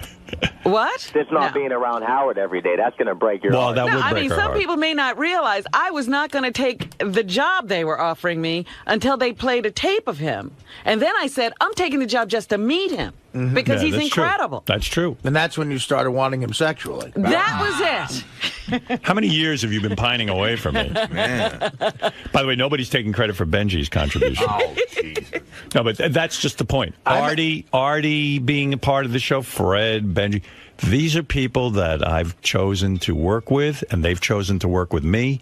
And these are all good people, and that's part of it, too. You can't just have some schlubs. Yeah, don't worry about them, Mo. That's not your responsibility. I do. As a matter of fact, Or the fact of the matter is... That's amazing. That's right. You've done enough for them. I have several lucrative offers. I could be on The Real Housewives of Orange County as a fake husband. There you go. Fred has a lot of money saved. Who knows what Fred's up to? No one knows with Fred. How you doing over there, Fred? I'm doing fine. Let's get off of this topic and move on to something. How are you? I think it's pretty good that you talk about. I think people should be fascinated about what it takes to become a guy at the top. That's right. But not everybody has the ability, so why listen? I don't know. Maybe they'll just be someone disappointed in themselves. Someone will be inspired because you're right. Not everybody can do what you do. Practice. But practice doesn't do it for everyone. I told you that's only one component. But I think you also have to love it. I mean, there's one thing that when you hear Howard speak about radio, you hear a passion in his voice. I don't love it. I think you do. Look, I think Andre Agassi didn't that love wasn't tennis. one of the He was really You're good lying at to me. it. No, I don't love it. When you said you were 5 years old, you dreamed of being on the radio. Yes, but I didn't love it. There was a lot of pressure in my life. I didn't love it. And that's part of it, too. You must love it because in spite of that pressure, you come here every day, you did what you did. No. Well, if he says he doesn't love it, why are you arguing with him? Because I don't think he's aware of it. I don't think he's aware of his love for radio. Do I love radio? Hold on, let me find I think you're full of shit. What? I think you love it. For 25 years, I've sat over here, talked in the mic, played with these pots. What are you talking? I'm here every day. But do you love radio? Do I what?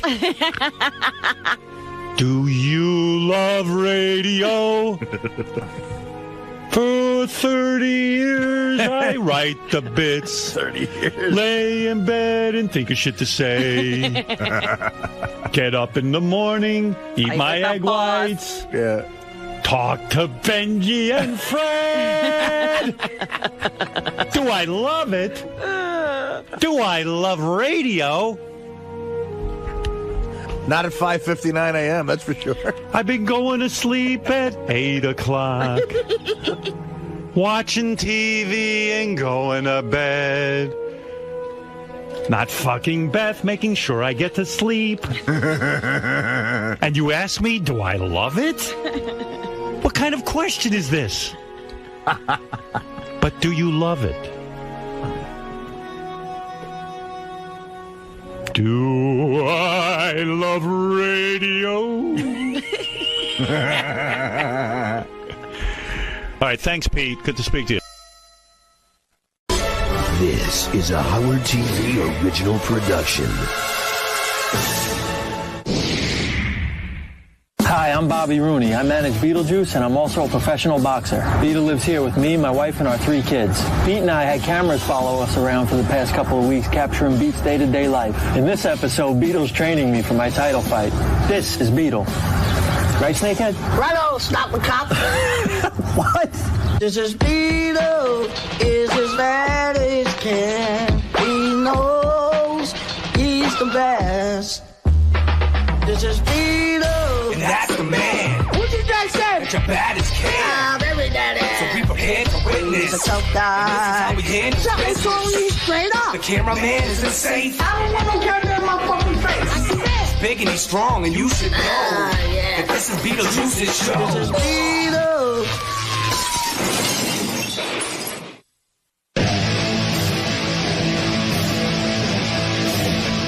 Pete, come on, let's go. You ready? I started boxing when I was 15 years old, but since I hooked up with Beetlejuice, my career has just taken off. Come on, man. What the hell? Well, yes, here we go.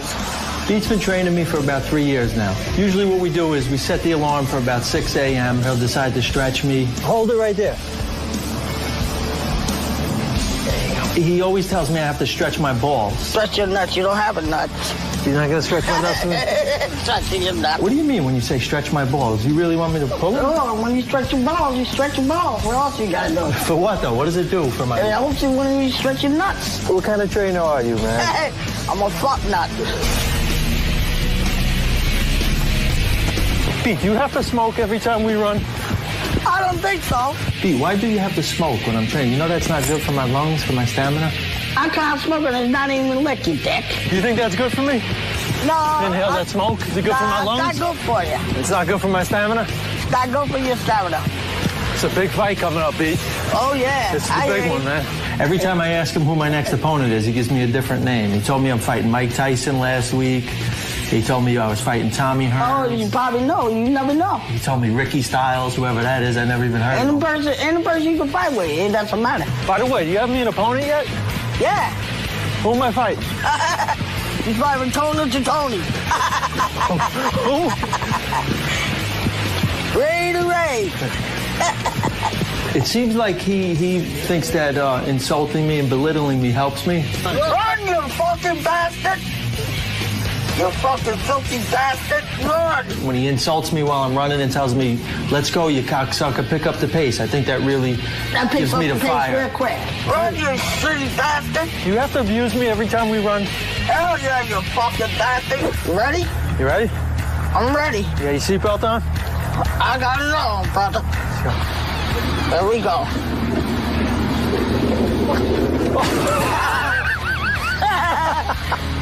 Oh, sorry. I'm way too heavy. You all right? I'm fine. There we go. Go faster. There, Bobby. You got it. Go ahead. Faster. You got it. Faster. Faster. Faster. Oh, faster. Pete, I just farted. Did you smell it? Oh, yeah. There we go. We gotta go to the market, Pete. Let's go to the market to get the protein shake. Yeah! Yeah! We're going to the market to get the protein shake. And now, taking a beat. You scream Jews a lot. What is it? I say, fuck you, you Jew. Don't you have some Jewish friends? No. Hell no. What about Levy? Levy's a fucking Jew. Is he your buddy, though? He's still my friend, buddy. I still call him a dirty Jew. What about Julie? He's your boy. Julie's not a Jew. No? Why do they call him Julie, then? Huh? Oh, he's not a Jew. He's Catholic. He's not a Jew. What are you? Me? I'm not Catholic, motherfucker. What are you? I'm just a regular fucking person. That's right. Here we go, Beat. Here we go. All right, look. I wrote everything down for you. Okay. Strawberries. Strawberries. Celery. Celery. Bananas. Bananas. A bag of ice. Bag of ice. Big thing of yogurt. Big yogurt. Okay. Half a gallon of skim milk. Okay, we got carrots. Carrots. And 2 cucumbers. Cucumbers. All okay. Right? Seriously, don't mess this up. This is important for my training, these protein shakes, all right? Okay. We got that. You know, don't get no other bullshit, nothing. Just what's on the list. Okay. I sent Beat into the market by himself to get the stuff for my protein shake. Remember, Beat? Whatever you did, I did it on my own. Let's start in. Let's see. Oh, we gotta go at it.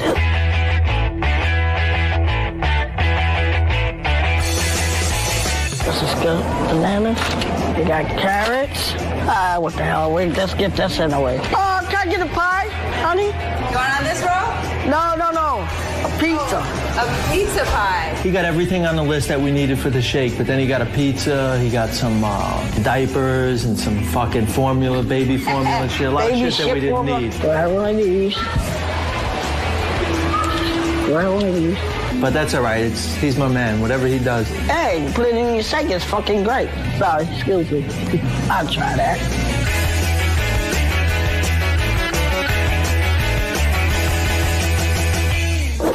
Hi, how are you today? How you doing?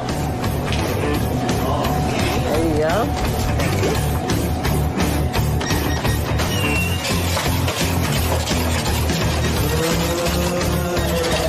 5088 is your total. How much money did you have when you went in the shop that day? Oh, probably I had like $400. Wow. 40. Okay. 41, 2, 3, 4, 5, 6. Okay, we're in trouble. No, I ain't got the pizza. I want it. All right. We all set? We all set. How'd you do? You got everything? I got everything. What the hell is it? What'd you get fish sticks for? Hey, for the toothache's sake. Fish sticks, candy? What are we going to do with candy? Oh, that's for later. Man, I told you what I needed. Oh, I couldn't know where you. I didn't know where you were running it. What'd you get flowers for, dude? Hey, just to put it on the side. The side of what? You can't put this in the shakes. Hey, it's all things sake. You're killing me, bro. Come on. Why did you buy flowers, candy, and fish sticks when I sent you in for vegetable? Oh, because I must have given it to him because he's my bitch. You ready, Beat? We're going to make some protein shakes right now. Beat makes me a real healthy shake. He puts nothing but real healthy ingredients in it. What do you usually put in my shakes? You can put peanut butter, steak, ice cream, whatever the fuck you want to put in. Dog shit. Not dog shit. No?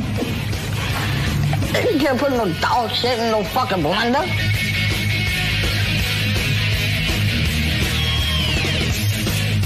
What else can we put in there? Seems like something's missing. Something missing. Now, let's see. What's missing? When he was making my protein shake for my fight, he pulled out a bottle of vodka. I was like, hey, B, what the fuck? Remember you? Because I took a fucking drink, that's why. Ooh, that's a nice cold ride. So what are you doing with that? What are we going to do with that? We're going to put it in there. That's for my training? I'm going to drink vodka? Drink vodka? You ain't drinking this, are you? You can't put that in my shake, man. You don't need this in your shake. No. So we're good, right? We're good right there.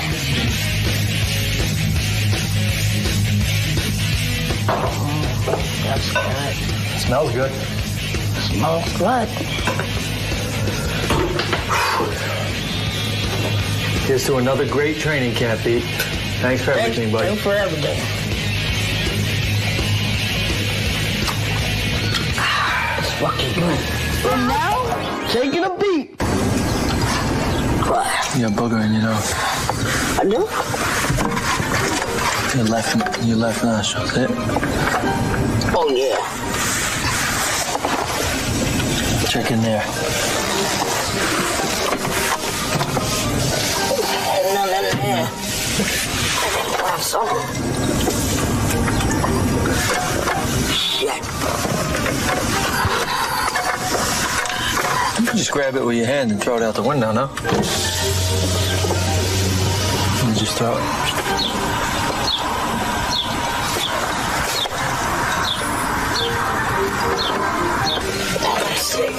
What is that? Let me check it out. Oh, I got it out. Clean sweep? Yep. Yep.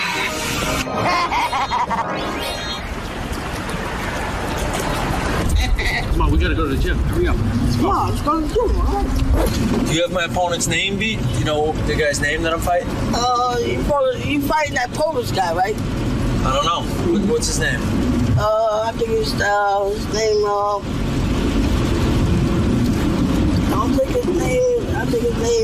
Ricky Styles or something.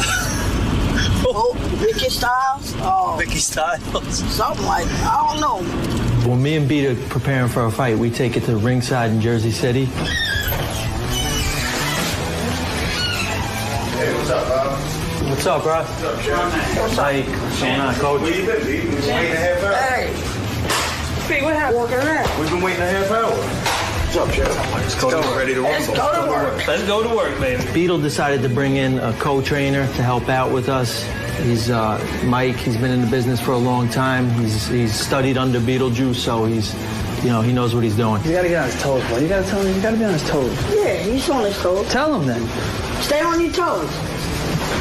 Don't square up. You got fast hands. Come on.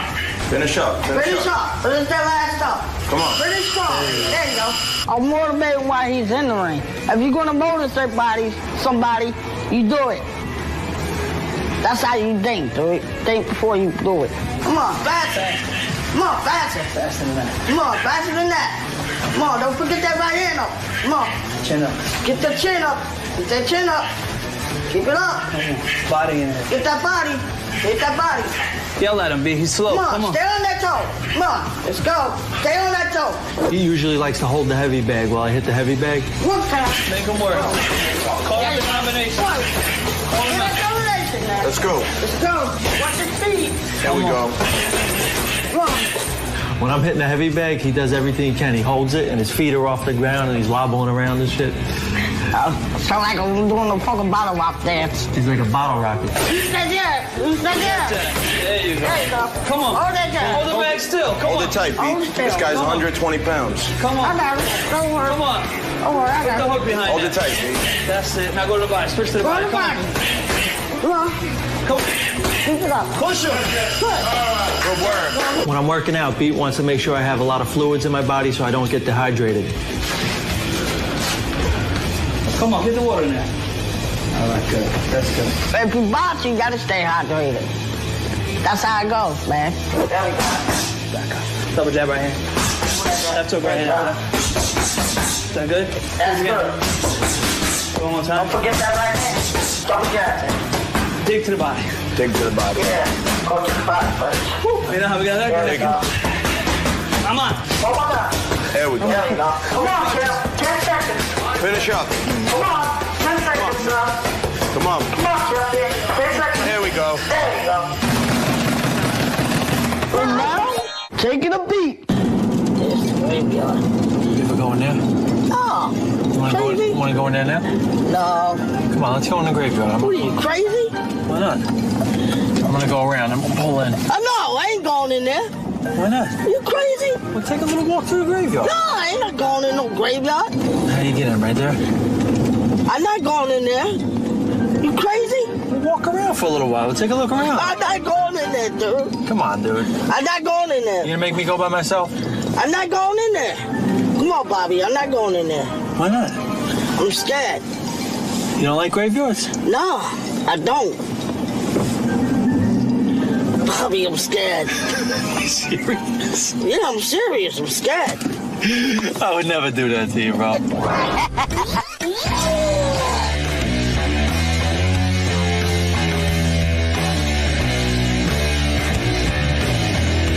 Hey, B, why were you late for my fight last time? I was looking everywhere for you. Everywhere? I was downstairs. I don't know where y'all guys was.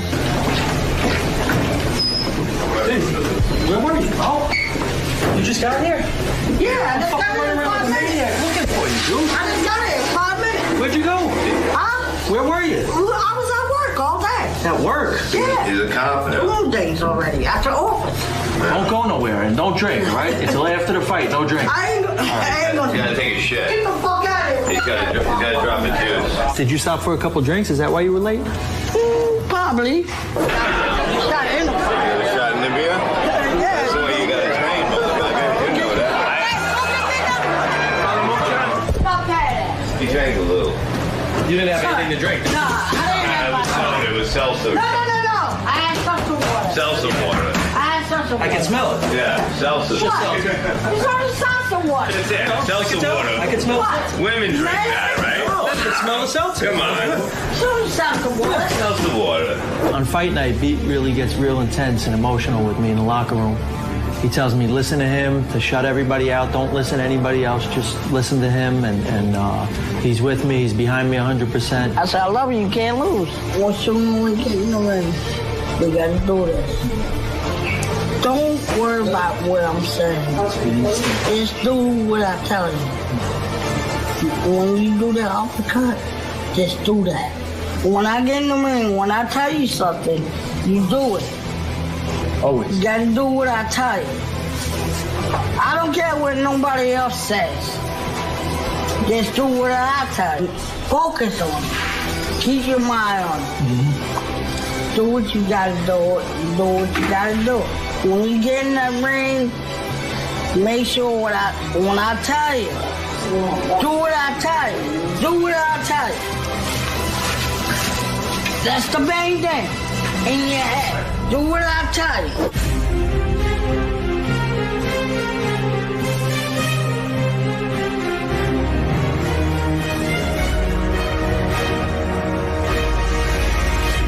Having beaten my corner means the world to me. As long as he's there, I know if I listen to him and I execute his game plan, I'm going to have a good outcome every time.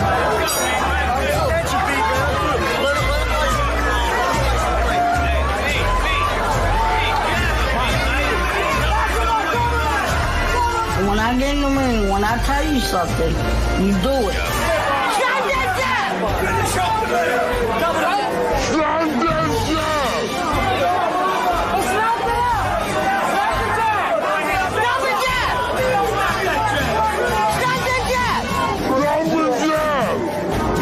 I don't care what nobody else says. Just do what I tell you. Stop the jet! Like I told you! Stop the jet!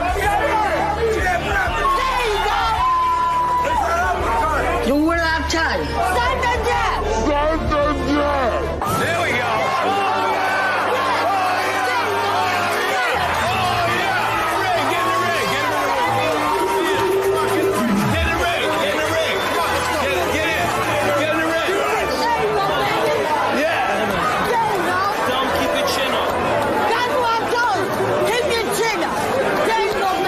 This last fight, it was definitely for Beetle. I dedicated it to him. You know, with him at my side, I know I'm going to win. Who's the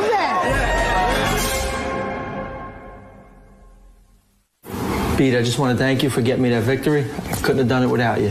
Thank you. Now, is it all right if I use this little fucking head as a speed bag? Oh, Come on. He wouldn't use it, Let's but go, he bro. won't help you. It won't dare fucking help you, scumbag.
This is the best of the wrap-up show. A recap and behind-the-scenes look with John High and Gary Dell'Abate.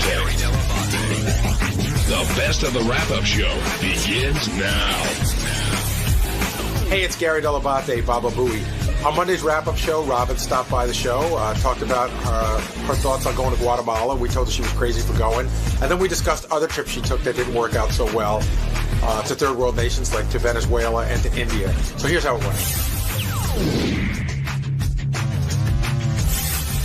I was not going to get on a plane and just go to Guatemala. Right. So let's dispel that. It sounds like people think I'm just going to be wandering the streets of Guatemala alone, looking for people who need help. You missed the beginning of this, which is really funny. The guy said he went down there 4 times for, an adoption thing. He said the Marriott was surrounded by barbed wire, and they told you that if you leave the hotel, you're on your own. Right. And he said the worst place he went to, the guy who was Guatemalan drove by at 90 miles an hour, wouldn't even stop. You understand where everyone's concern is coming from, Rob. Of course, I'm concerned, but I'm interested in going to a place that has those kind of problems. So the danger is part of the thrill for you for the trip? No, it's not a thrill.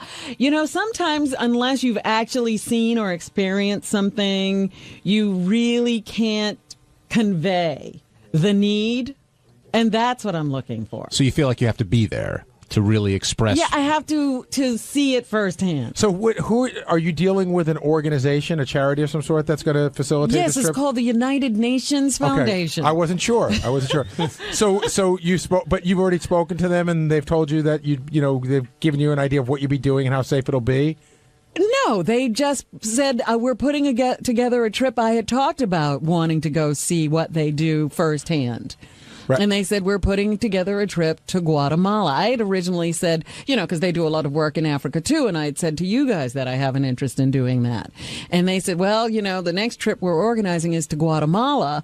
Maybe, I know it's not Africa, but maybe you could do that one. What about the rough parts of Hawaii? They didn't have any trips? Well, Robin, I was saying that I actually identify with you on this because when I was going to Afghanistan, I was getting the whole like you're crazy to go, this and yes, that, I remember and all that. stuff. You might have been doing it. And, No, I was not one of the ones who said you're a father, you shouldn't go. I might have to get tape of that. But I will tell you that I spoke to the people at the USO, and it was great because they said, listen, we have to, there's always this, there's always that. But they said, the thing that made me feel really good, they said, in the history of the USO, no one's ever died. Mm-hmm. Then I said that on the air, and then people told me, like, Glenn Miller died. but he died, like, in a plane crash. On the way to or from, you're in danger. No one's ever been kidnapped and murdered on a USO tour. So I'm hoping the UN has a similar track record. I haven't asked them the track record. I see Alicia Keys in Africa. I see Madonna in Africa. There are a lot of people coming and going, and, I've never heard of... We haven't lost any stars. But I will tell you, the other rap I got, even when I was over there, was, one of the shows we did was in Kandahar, and then one of the shows we did was 150 miles north of Kandahar, and it was pretty rural. I was told, you hear Robin Williams does it, Billy Crystal does it, Letterman does it. Then I found out that those guys go to, like, a base in Iraq, which is not even near anything that's going on, and they do it on that base. They're not really in the thick of it. So you have to really investigate. Yeah. Now, the off-air chat that Howard had with you, did that have any effect on your... 10 seconds. Gary witnessed that. I did. I told him. He said, please don't go. Please don't go. And that was it. And I said, Robert goes, I'll be safe. And I go, what if you don't feel safe? Robert goes, then I'm not going. Hey, Rob, Very simple. The level of safety you feel right now, if you, had kids Gary's age at this point, would it stop you from going? I would take my kids with me. So they can experience what you're experiencing? Absolutely. Oh, I thought you mean you didn't like your kids. Yeah, I would leave them there. It would be interesting. Like I had a list that we didn't get around to talking to. I showed to Howard today, and it was from the United States Embassy documenting all the crimes against tourists in Guatemala this year, and it was 6 pages long. Right. But I wonder what that list would look like if you were Guatemalan and it was a Guatemalan embassy talking about Manhattan. How much crime there was against tourists in Manhattan this year. But again, those are people who knows why they're in Guatemala? Maybe they're just there to see the sights or to have an adventure or to do whatever. I'm going under different circumstances. Oh, no, but that may not... Why you're going doesn't change what somebody might do. They always ask. No, wait a minute. Leave her alone. She's a good person. No. They say these people were out just walking around. I'm not going to be out just walking around. Robin, I'm glad you're down here because before Guatemala came up, we were talking about your event because there's still a lot of confusion as to... we were trying to do something simple, and it has caused nothing but confusion. It's amazing. Okay, so can you clarify for us? It's a cocktail party for the charity, and you said there was sort of a confluence there with your friend who's an artist. He's going to be selling some artwork. The artwork is for sale. Okay. It's an art show and reception. Or an exhibition and a reception. Because Benji asked, could he just come and, look around and eat some food and I know I could. Go? No. I know I could, but what I wonder is, what is Robin's expectation? That you'd come and walk around. What would I expect from Benji? Benji's saying if he comes with a date and he comes and has a couple of glasses of wine and a couple of hors d'oeuvres but doesn't buy anything, will that be seen as being... No. You're there. No, I know you would never say, hey, where's your gift? But is your expectation that whoever goes donates? No. Okay. The expectation is you'll come and you'll see the art and you'll learn about the Girl Fund. Oh, I like that.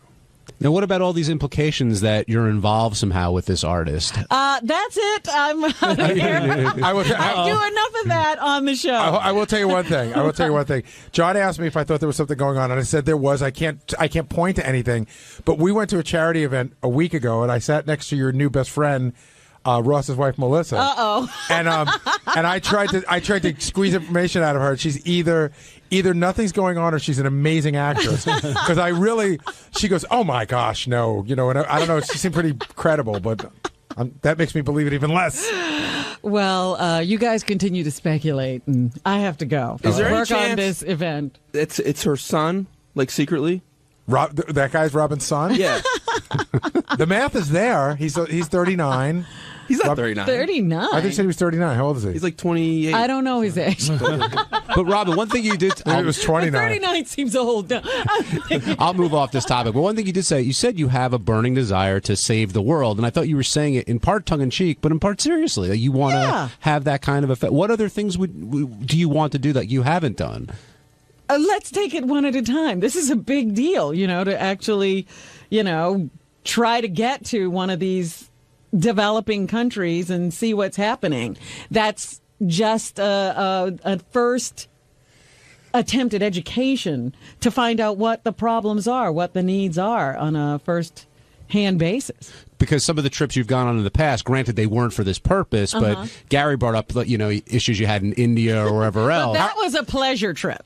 Yeah, but you had no pleasure. No, because I couldn't get to the people who actually know how to get pleasure out of it. I remember some discussion about you just being very. You were like, I think you tried to get out of there almost the second you got there. I think it took you 3 days to leave. Well, here's what happened. Again, I was supposed to go. There was one plane a day to the place I was supposed to go to, and because I was delayed by a day because of equipment problems in England, I didn't get there on the day I was supposed to make that plane. Right. Every other day, that plane was booked solid. And so I had to go to the airport and see if somebody just didn't show up.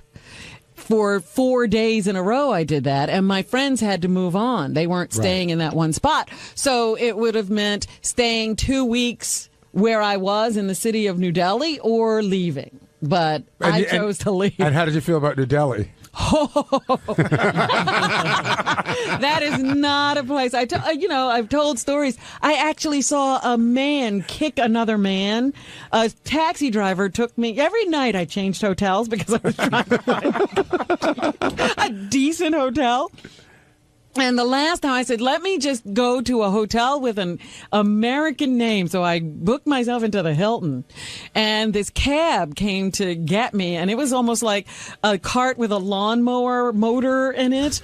And, the guy took me to a gas station and said, I need gas.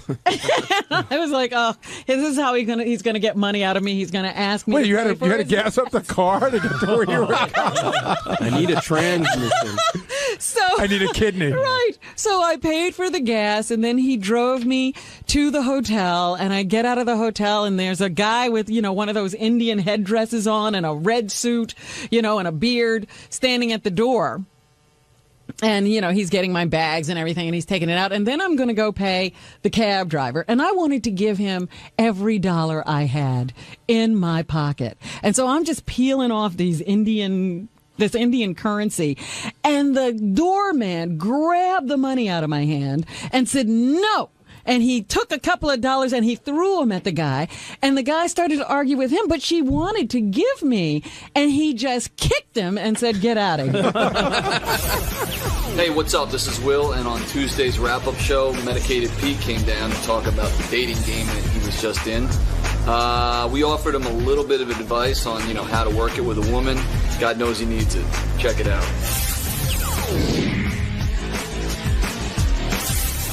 Dave in Pennsylvania, you're on the wrap-up show. Hey guys, how we doing? I'm a huge fan. Hey Dave. I thought sure Medicated Pete was going to pick the older girl there that had been put in jail. Chris, yes. But then after the outcome, and he picked the girl in the wheelchair there. Was he intimidated by her because she was in jail, or intimidated because of her age? He didn't seem to be bothered by anything. No. I mean, he seemed to say, I had a genuine connection with Dinah, and that's why I chose her. Then why does everybody think that Chris would have been the one? I mean, the caller saying it, you guys said it. I thought that he liked her as well. I thought she was the easiest one to bang. The middle one. Yes. Yeah, Chris. Yeah. Yeah, Howard used to say this a lot. He doesn't say it as much anymore, but this was even before I worked here. He used to always say, find a real fat girl with a pretty face, and then work her way down. Then she'll be like loyal to you forever. But what happens if she works her way up? Well, And I think Artie said she'll lose the weight, and then she'll lose Pete and go for Jared. I couldn't tell if that would be quite a jump. Well, how much weight do you think she's losing? I don't know. But Dave, so you were surprised when Dinah ended up being the choice? Yeah, actually I was. I thought I thought Sherry was going to go with Chris. She was closer to his age. Yes, she was a little bit heavier, but she said she was going to lose all that weight. I thought Sherry was going to pick her. All right, well, Pete keeps everybody guessing, and if you missed it, here's when Pete makes that decision, and takes the drama and cranks it up a couple of notches. It has come out now. Uh-oh. And I'm set to reveal my choice. This guy's good. See how he drags it out? Who I am great. Going to be potentially seeing for a while. Are you dragging it out because you're having doubts, or are you dragging it out for a drama? It's the drama. Drama, good. Okay. This is as long as the relationship. It's the ratings, you know? Yeah. Ladies and gentlemen, I give the rose to Dinah. Dinah, you were contestant number 1. You're in a wheelchair. Dinah just wheeled out of here. I'm sorry. She left. By the way, I think in that clip, he sounds like Christopher Walken. He's like, by the way, I give the rose to Dinah. Pete, definitely living in the moment, and, I mean, physically gives a rose to Dinah in her wheelchair, and Dinah was happy to win. The next question has to be, what's going to happen on this date? How do you think this is going to go, Will? I don't like the way it's sounding already. Even listening to that clip, he just sounds like, he's ready for marriage. And that's going to freak a girl out right away. She seems pretty normal, like she's had a relationship with guys before. He hasn't had a lot of experience with women, so it's kind of showing, and I worry that it's just going to freak her out. Gary, where do you see this headed? It's too soon to tell. I mean, it's going to be listen, they're going to go out today. There's going to be cameras on them. It's going to be very difficult. She seemed to genuinely like him, but how much she likes him, we're going to find out. But we'll know more. The thing is, I thought she's pretty genuine, so we're going to get a recap tomorrow, and I think she'll be pretty upfront about what she thinks. Benji? I think she'll say he's a nice, sweet guy. We had a great time, and maybe we'll see each other again. But unfortunately, I don't see it. She lives in Philadelphia. I don't. I think they'll have a nice time. You know what's going to happen, because I've seen this go down before. What's today? Today's Tuesday? Mm-hmm. Like Thursday afternoon, Pete's like, can you give me the Heavy Chick's phone number? Well, Medicated Pete now joining us here on the wrap-up show. And Pete, a lot of people thought you were going to take Chris, yet you said that there was a connection that you felt with Dinah. Can you describe that connection that you guys had? Well, I think I felt off the bat that we had a connection with this disability thing. So we had something to relate to, So it's something to talk about, So we're not on like uncommon ground, you know what I mean? And you were pretty fired up this morning for this contest, no? Yeah, I was. I still am. Yeah? Yeah. What was the little person's name? Lila. Lila. Was Lila you picked? Was Lila ever in the mix? Something, though. I have to say something. Say it. What would you like to say, Pete? I was a little. I honestly, I was a little intimidated by the other two. Really? Why did Lila intimidate you, the smaller person, and then why did Chris intimidate you, who was the larger person? I actually. I actually thought that they were coming on to me a little bit too much. They put too much pressure on me. How so? I just felt that I just got a bad vibe from them. They just can't. I think they wanted me to pick them, so I kind of had a lot of added pressure that way. But all of them wanted you to pick them. That's why they were here. Oh yeah, but more so to them, more so those two. Yeah, that's true. Yeah, Dinah definitely was the most like. I kind of felt threatened. I kind of felt threatened by the two of them. But in what way? So in what way did you feel threatened? Just like like I said before, they almost wanted me to like pick them, so I was like on the spot with them a little bit, Well, Gary. And with Dinah, she was more reserved, like more just like sitting back, you know? Chris and Lila were trying too hard, almost, would you say? Like, were they coming on to you too strong? I'm trying to understand what you mean by intimidating you. They were trying too hard. Like they were in it to win the game. They weren't there for you. You almost felt like. No, they were. It seems like they were too competitive, Like they wanted to win the game, and it wasn't about you. Yeah, like I don't. I thought in like a small way it wasn't about me. Mm-hmm. Like So. Lila the whole time I noticed like was making eyes at Pete like the whole time. Like you'll see it more when it's on the TV show, but she was like kind of like winking and like little adorable eyes. Yeah, and a great rack. She was cute though. I mean, she had a lot going on for her. I mean, for her size and everything. But I mean, Were you distracted at all by that? A lot going on for a little is what you're saying? Yeah. Pete, were you distracted at all by any of the girls? Were they sort of trying to keep locked in on you, and as the other ones were talking, and maybe have an advantage at the game? No, not really. Again, it's more of that intimidation thing, you know. More, but Dinah wasn't intimidating at all. Felt very natural. No, she just felt like you know, pretty cool, not intimidating at all. So that's one of my reasons. Now, by the end of the game, it sounded like you were falling pretty hard for Dinah. Like, you know, you're smitten. I don't know if that's the right word, but it seems like you've got some great expectations for this date and maybe something beyond. I think something could actually happen here. I think that's what I'm thinking. I don't know. I could be totally wrong, but. And what's your game plan? How are you going to play it out for the rest of the day? Well, we're going to this Western place, and this Western bar. I don't even know where it is, but somewhere. And we're going to somehow rob the mechanical bull. So that's going to be interesting in itself. So yeah, but that's sort of a fun kind of moment for the cameras. I'm talking when you're sitting together at the table. Like what kind of conversation are you thinking of? Like what kind of move you're going to make? When we're sitting down, I'm going to ask questions. You know, you should kiss her right away. Get that out of the way. I'm gonna be like, you know, like, hey, what's up? So what you? You guys have any advice for Pete and what he should be doing? Show the weapon right away. No, just remember, it's a first date. You know, even though you might be a little smitten and everything, and you might think she's the one. Remember, it's a first date, and if you come on too strong, sometimes you could scare women away. But she seems to like you. Yeah. Tommy in Massachusetts, welcome to the Wrap-Up Show.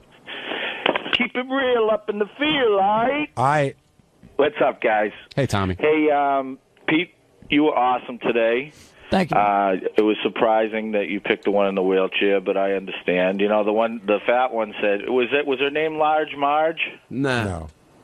Because she said that she didn't like to get oral sex; she liked to give it. Right. That's usually the winner, right there. But you know what? Yeah, would be a very great true. Show? Yeah. Great show. Mark the Bagger and Pete Tourette's. Thank you, man. All right, thanks for the suggestion, Tommy. Chris, I guess you said before, might have been a little bit of aggressive, but it seemed like she was up for anything. I mean, I would think. Yeah, she definitely had a little bit of mine. Hey, she was very sweet, but her weight didn't bother you at all? Like, you're still physically attracted to her? It wasn't a weight issue at all. But so you're physically attracted to her? Was I physically attracted to her? Yeah. Not 100%, but yeah. I mean, there was some attraction there. That's cool. Yeah. So what would be a turn off? I mean, that's great if you can. Yeah. Just the fact that she said she wanted to lose all this weight was kind of cool to me because she was conscious about that. You know? Right. What would be a turn off, Pete? What would be a turn off for you? Like, what could the girls have done or looked or said that you would have been like, game over, forget it, I'm not interested? Well, he said it last week. Full-blown AIDS. Hey everybody, it's Shuley, and on Wednesday's wrap-up show, Dan the song parody man called in to refute some claims that people were making, and wouldn't you know it, him and I got into it, things got heated, and we decided to end it like men, in a comic off, which sounds really gay. Check it out. Are you surprised that this is your reputation here? No, I'm not, because you guys constantly try to fucking prank me, constantly try to throw shit at me, and you have nothing. You have fucking nothing. So you have to make shit up.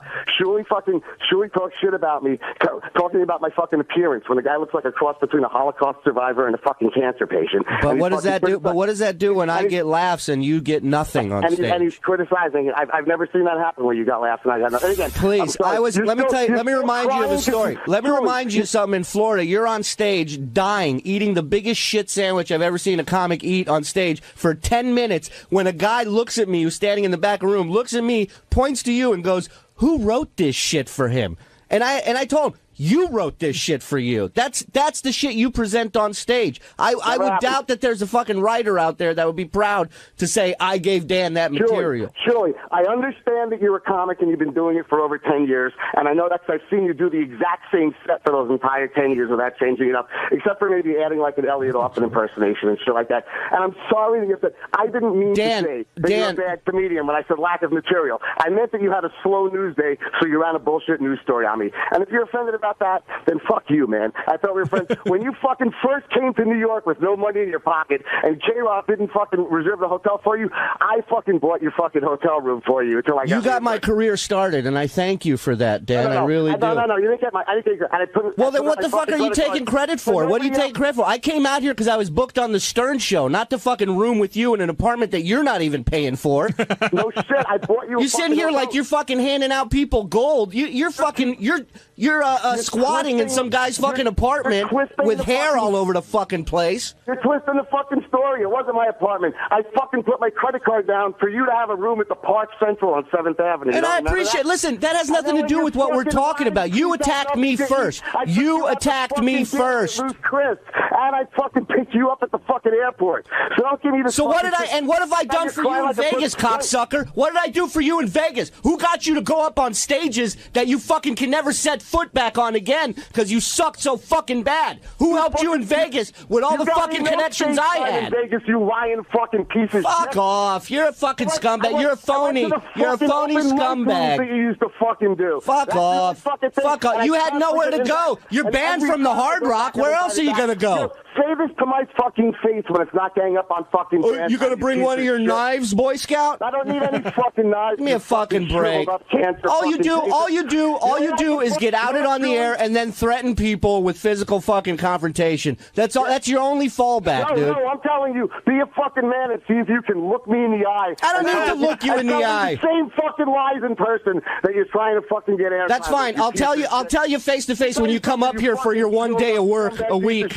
This is all I can say. I hope your child, when it's born, looks just like you. Hey, that's mean. What? I said I hope his child looks like its father. That's mean. I know, is that mean? I don't know that. Is that to? Well, Dan, is that to imply that Shuli's? Dan, stop talking for a second. Day one, and I've even fucking sat around and allowed you to fucking run bullshit on me when you have a fucking slow news day, and then you again with this slow fucking news day. The host of the show and numerous people told me not only did you take one gift bag, asshole, you took more than one, and I didn't even mention that on the air today. No, you're totally full of shit, and you're fucking. Everybody's full of shit but you. Everybody's full of shit but you, right?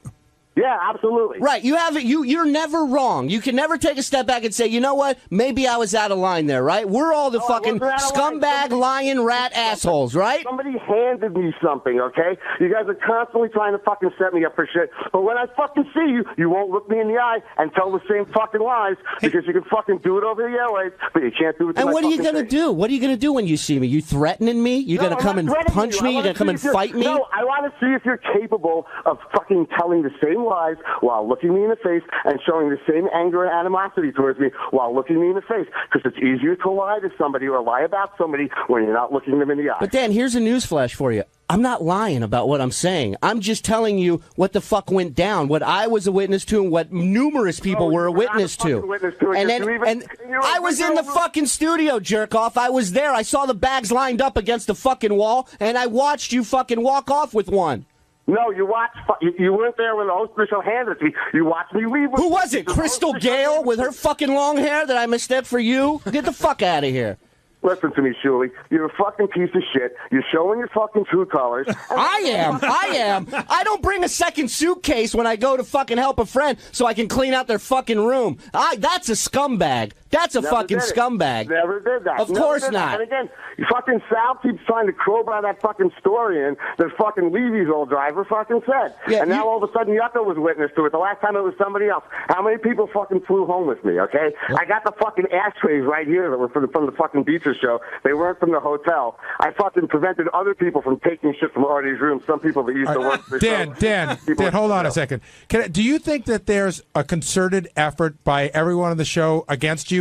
Or do you think that it's just, you're just another guy, it's part and parcel to be part of the show, that everybody throws everybody under the bus?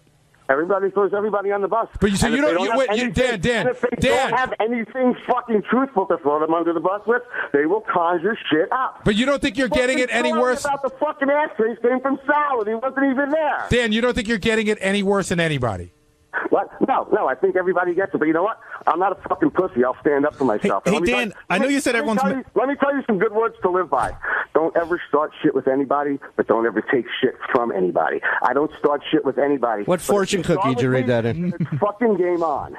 Then it's game fucking on. Hey, Dan, I was just wondering, because you said everyone's making up this shit, so, like, when the news wanted to do a story on you, like Owen already $15,000, and you didn't want that story to run, and you got all angry, is that made up? And or you that threatened Langford? Yeah, you threatened Langford, and... No, I didn't. No, I didn't threaten Langford. Yes, you did. It's very detrimental for him to run the fucking story. Hey, and he chose to do it anyway. Listen, Jason, you're the fucking bitch boy of the office. You're Yeah, I know, Dan. You're a little fucking man cunt pussy. Even back at fucking K-Rock, you were always the gossip girl that would fucking IM people in the other fucking offices about what It's was weird. I have a going on. job here, Dan. Fucking rat on people. What's that? I have a job here. I'm here, 5 days a week. So I Yeah, can't no be that shit. much of a bitch. It gives you more time. You to tried be a out for a fucking job here and liar. couldn't beat Yucko the Clown. Gary, when did Dan become like Scott Salem? Everybody's kicking the guy when he's down. Listen, I've heard these stories from people. That's what weak people do. That's what people with nothing better to do. That's what people with lower self-esteem do, if they want to feel better about themselves. That's why you don't see me ever jump out and fucking dogpile on people and shit on people. 'Cause I got fucking no problem with it. I got no problem with it. You guys are a bunch of fucking pussies. Anybody that's going to talk shit and fucking gang up on somebody, the gang mentality is for fucking weaklings. But Dan, you could make Dan, hold on, I'm talking. You could make the argument that in your own way, you gang up people because if this wasn't about you, you'd have a song parody ready about it for tomorrow morning. And I know while that's your job, that's also your way of ganging up. That's not ganging up. That's not ganging up individually. It's a group of people attacking. And I have no problems. I can defend myself in a group of people attacking, okay? Whether it's fucking physical or verbal. I don't give a fuck. Wait, Dan, I got an issue with that. So you're saying making a song parody about, let's say, Gary's teeth or Sal's wife's emotional friend or whatever. You don't think that's part of jumping in because it's an individual effort? No, Gary's teeth is a fixture on the fucking show, okay? Okay, so that's not, it's something that he's accepted. I didn't make a single song about Sal's wife because I was respectful about that. The same way as I didn't make any fucking songs about Artie being on drugs because I'm respectful of certain things. When something is an established fucking topic on the show, then I'll make it a song. But I'm never going to fucking drive a nail on somebody if I think it's going to hurt. You going to make a song about the hotel thing, man? What's that? You can make a song about this hotel thing? What hotel thing? Your hotel thing. Tully in New York City, you're on the wrap-up show. Yeah, I went to the airport. I put my suitcase down. The lady looked at me and said, "It's 100 fucking pounds." Tully, go ahead. Where's that fucking clown? No, I was just trying to think how many people have been at a Shuley show and said to the guy next to him, "Hey, who wrote this shit?" Well, it wasn't my show, but Dan was on the show. It was a show that Levy and I were doing, and Dan was up there sucking the life out of the room, and the guy asked who wrote his material. And Shuli, let's just go to a club together in New York City any fucking night. We'll any day of the week. Is this going to be like? Hold on, guys. Is this going to be like 8 Mile for comedy? Yeah, Comedy Showdown. Let's do it. The same fucking 20 minutes. Let's go to the Showtime at the Apollo. I'll do a set there. Yo, Gary, hold on, Dan. That's a fair challenge. Let them go ahead. Totally agree. Anytime. Let's get an audience and see how they react. I have to tell you, I've never seen your comedy, and I'm not giving you any shit. The only thing is I know that you don't have as much experience as Shuli.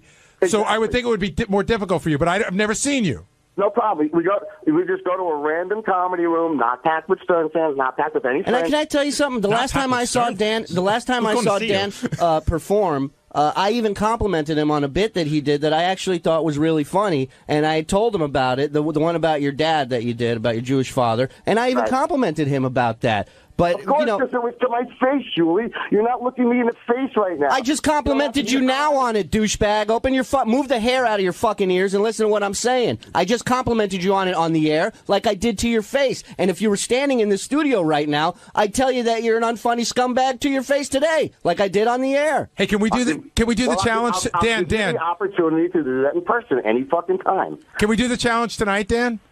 Tonight I'm busy. I'm sorry, unless you want to do it after 10 o'clock. Well, that's usually when people go to a comedy club. Shirley, could you do the challenge tonight if we found Caroline's? I'll set Well, up don't say. Let's not say. Let's find another place. Okay. But again, sure, the way to do it is unadvertised, without stacking the room with people, non-stern fan, regular crowd. How many minutes? Dan, how many minutes each? How is he stack? How would he be stacking the room with people? You're on the show. Shuli's on the show. I mean, do you think Shuli gets an advantage Gary, there? I say 10 minutes each because 10 minutes you could pack in your best stuff. Right, 10 minutes each. 10 No, and no stern stuff at all. Just No straight up audience stand-up. at all. Just I mean, why straight wouldn't you advertise your comedy? That's every show, Benji. Yeah. What kind of logic is that? No, he's saying he wants a fair audience. He wants to take the trial to another city. No, he's got a point. He does have a point about that. Yeah, I know. I'm in. So they're going to walk up and they're going to people who have no predisposition to the show. You don't have to Right. announce it. You just walk up Joey, to a I could club la- and I let's could see what laugh for happens. I could laugh for 20 minutes straight at your fucking Elliot Orphan impression. I could laugh for fucking 10 minutes straight at your Bobcat Goldthwait impression because I'm old enough to fucking remember who he is.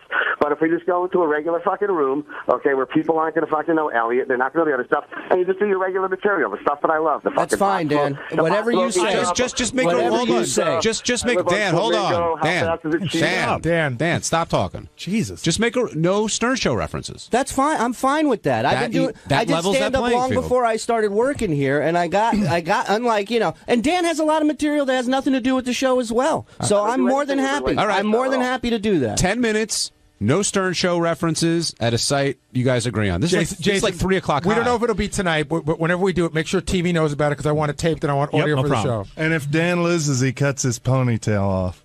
How's that? So what does Shuli have to offer? He's going to grow hair if he fucking loses? I'll shave my ass hair. No, Dan, if you lose, you fess up that everything you said, every dispute you've had with all these so-called lies is truthful. You admit. None of them are truthful, so I'm not going to fucking lie, and I'm not going to fucking lie under any circumstance. And I wouldn't want him to do that. Let me tell you something. In my defense, if I take my best 10 minutes, and even if it kills, if you put it on TV, my Whoever career's loses, the only 10 good minutes I have. Whoever However, I'm more than happy to do it. whoever loses has to kiss the head of my cock.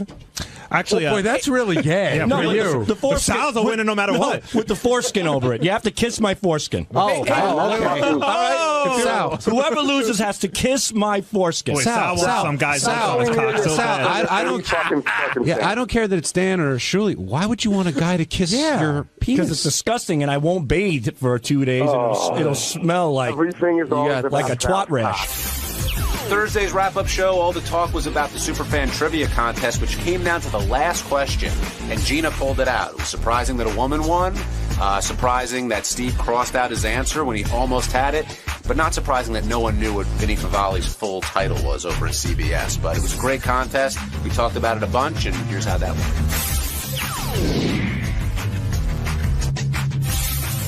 The Superfan Trivia Contest that was won by Gina, who it really came down to the last question, Gary, and she stuck with her answer, and I feel bad for Steve, who came in second place because he had it and then he just let it go. Yeah, we should point out that when you see it on Howard TV, I have a monitor in my office.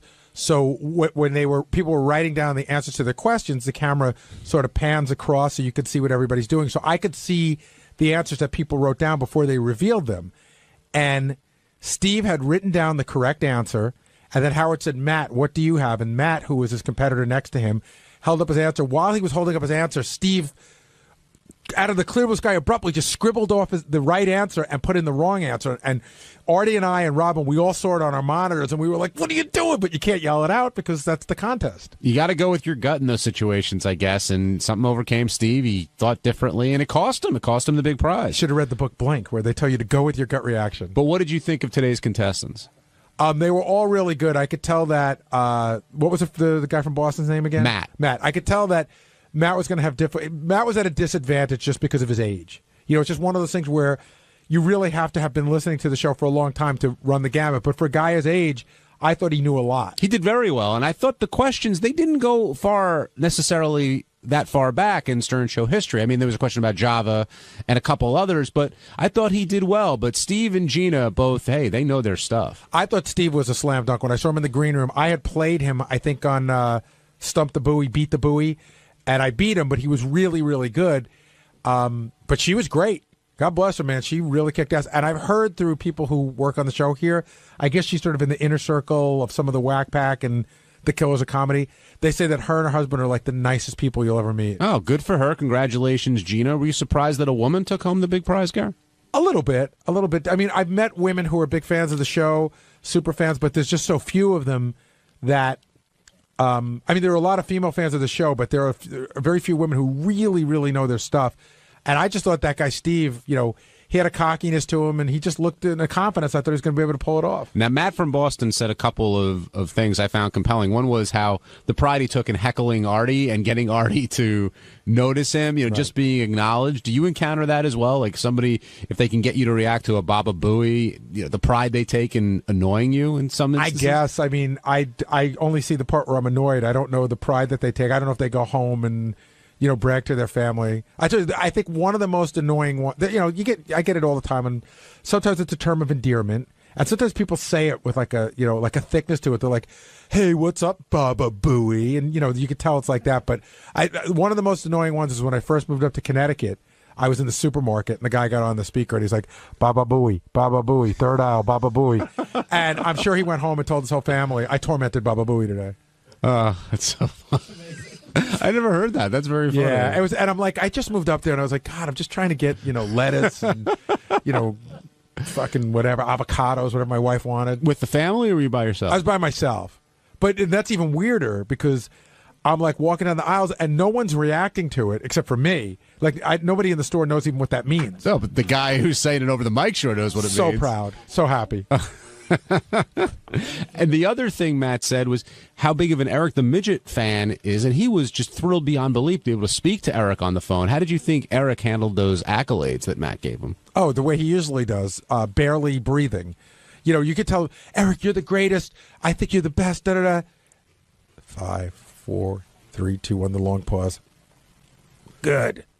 You know what I mean? Like the guy, he has no feelings. He did apologize to Artie, though. Not to me. He didn't apologize to me. Yeah, I don't think you're getting an apology. Yeah. He did. He should have, listen, he jumped the gun. He crawled all over Artie without having all the facts. That's true. Now, well, I shouldn't say he crawled. He rolled all over Artie without all the facts. Did you think the questions were too easy, too difficult, or just right?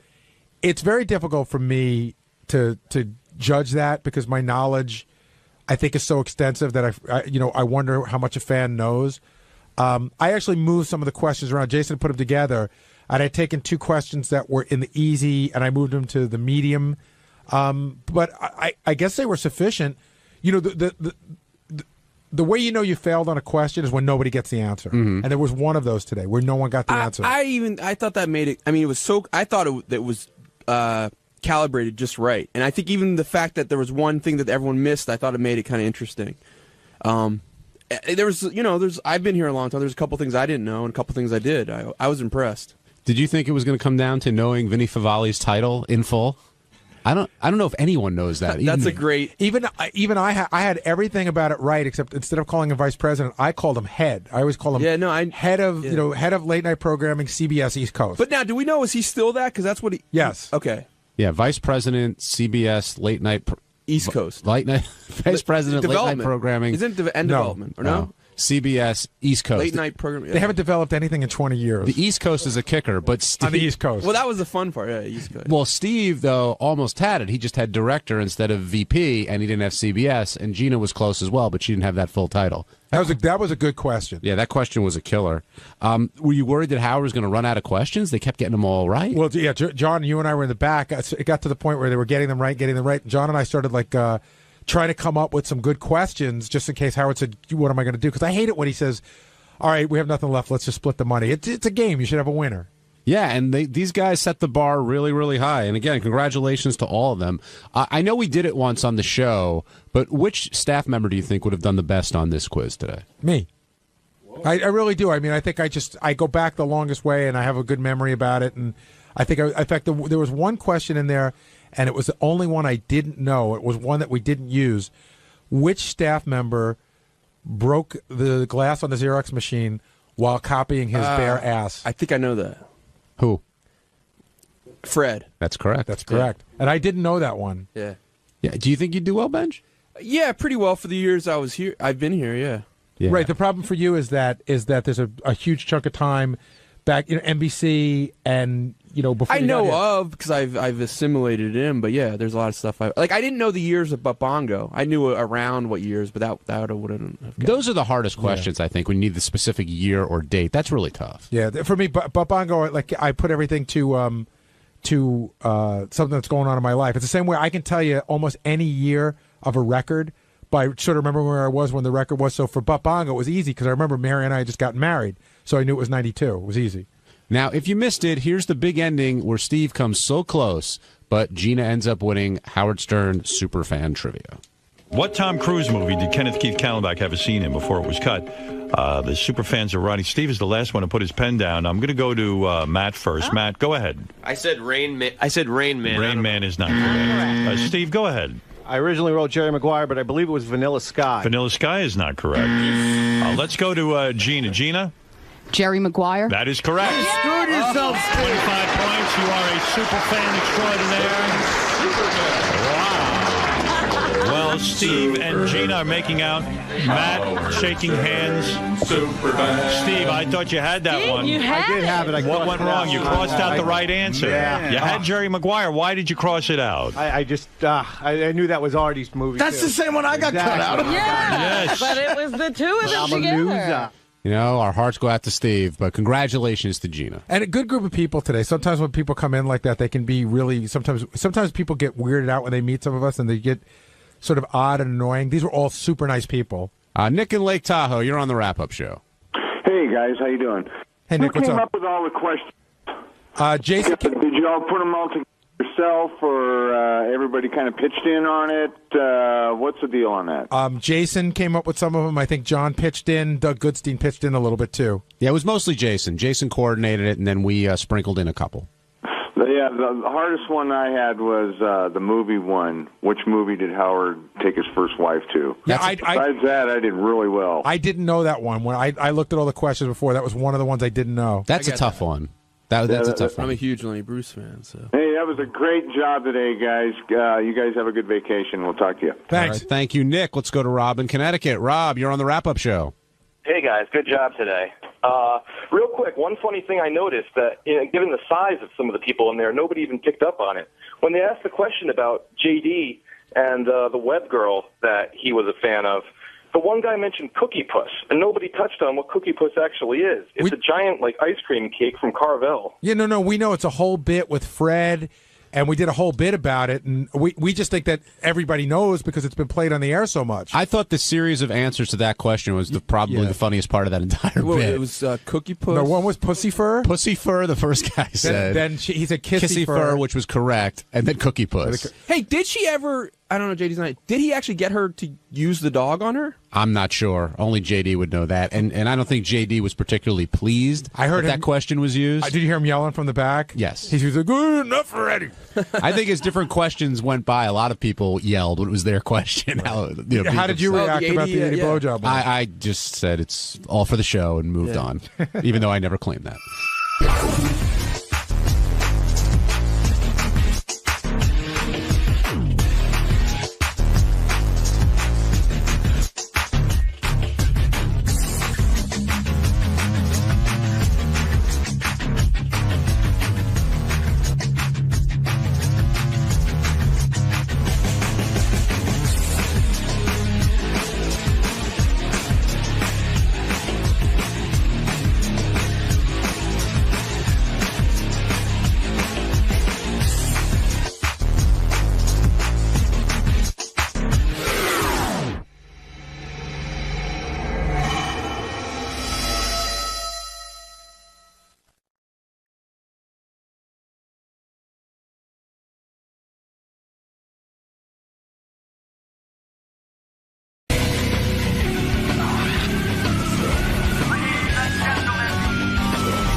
Medicated Pete is a 34-year-old guy, never had a girlfriend. He's my intern. He's on Tourette's.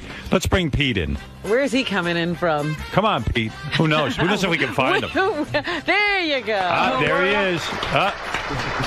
Medicated Pete. How What's going on, guys? Take a look at the girls. Don't look down at the floor. He's looking down. Poor Pete. He's so shy. What's up, guys? Hi, Pete. That's right, girls. Say hi to Pete. What's going on? Pete. What's up, man? Pete, are you Tourette'ing right now? I'm taking out like it's going out of style right now. And you got 3 girls who have seen you. They understand you have Tourette's. They're interested in you. Pete, what are you thinking? Who do you feel the connection with? out of all due respect to the three candidates here on the show today, go ahead. I give the rose to Dinah. Dinah, you were contestant number 1. You're in a wheelchair. Dinah just wheeled out of here. I'm sorry. She left. I'm shocked. You're shocked. Why Dinah? Well, I kind of feel that I have a connection with her, kind of from that.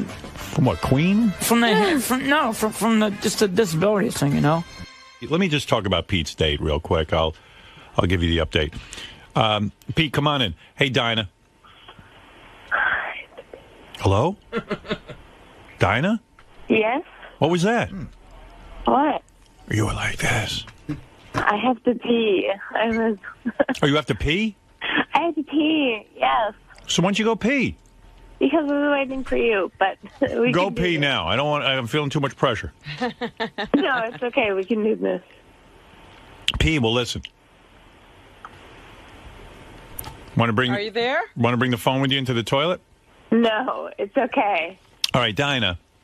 Yeah. Bottom line, I want you to be honest. Don't hold back. Hey, Pete, how you doing, man? What's up, guys? Wait a minute. I want to know from Pete if he had a good time on his date. Personally, I did have a good time. Okay. You had a good time on the date? Yeah. You guys went to lunch? You thought it went well?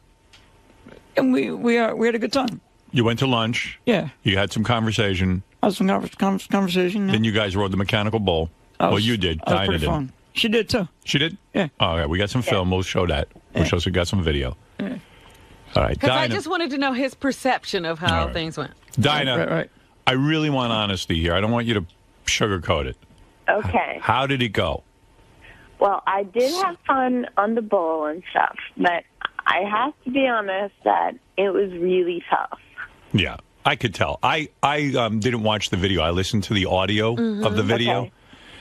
And I'm sitting there going, there's no way this girl's going to be into Pete. There's no way. First of all, she's cute. Wait a minute. Let me ask you something. Did it start out with her being interested? Did he lose her interest or... All right, here's the bottom line. I'm going to teach Pete. This is good I got to hear these tapes because now I know how to work with Pete. Pete could have shit going on. Mm-hmm. Your perception was it went well, Pete? I thought so. Yeah. Yeah, I don't want him... I didn't want him to hear that there was any 'Cause- reservation on her part. 'cause I when- wanted to Maybe know I'm- what he thought. Right, I understand. Could now when you... Maybe I'm not seeing it properly. I don't Yeah, know. exactly. Because you were like... That was a good date. You saw her, you were physically attracted, and I don't blame you. I thought she was cute. And you were feeling even love for her, right? Yeah. Yeah. And you left that date thinking that you were going to get a shot with her again? No, I had kind of reservations. What do you think went wrong?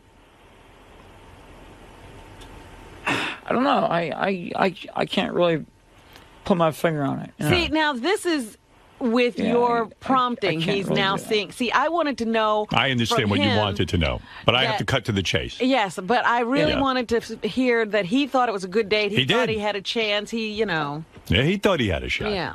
You thought you had a shot. But I'm telling you, Realistically, no. I mean, it went horribly. I was listening to the audio. It was a terrible date. I'll tell you what, and I'll sum it up for you real quick. Because you haven't had a lot of experience. You're 34 years old. You haven't had a girlfriend. And Dinah, you tell me if I'm right. Yeah. Okay. You didn't ask her any questions, man. Yes. You know, yes. it's not your looks.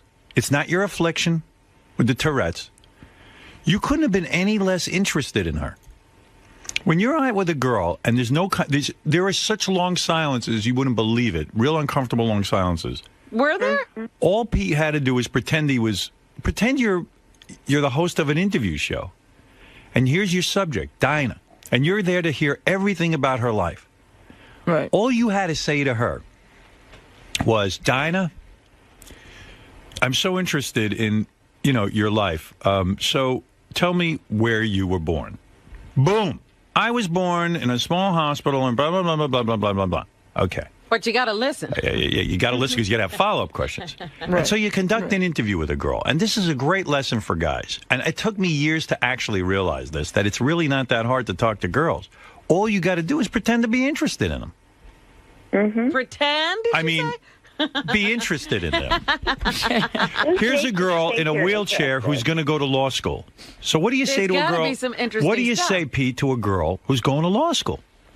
What type of law are you interested in? Ah. You Here, didn't think of that yesterday? Listen, like this. Here's what you say to her. What made you want to go to law school? Were you intimidated by going to law school? What kind of grades did you have in high school? Was this your dream your entire life to be a lawyer?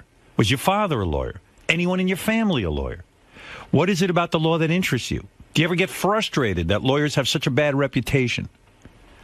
Dude. This would have been great conversation. Thanks. She would have been putty in your hand. She would have said, you know what? I finally met a guy who cares about me. You hear what I'm saying? What race would you most like to put in jail? Any question would have worked. Something, Artie. But, Pete, you didn't ask her a thing except you rehashed one time. It was getting so uncomfortable. He finally goes to her again, what kind of music are you into? Which is what we asked her on the show. You knew already. You should have even said, gee, I thought it was really interesting you're into Queen. Because, I've always wanted to see them in concert. Did you ever get to see Freddie Mercury live? Something. What concerts have you been to? Yeah. You went right back to the same question. What happened? You froze up, dude. I did. Were you interested in her? I did. I was just so nervous. And man, you choked. It just...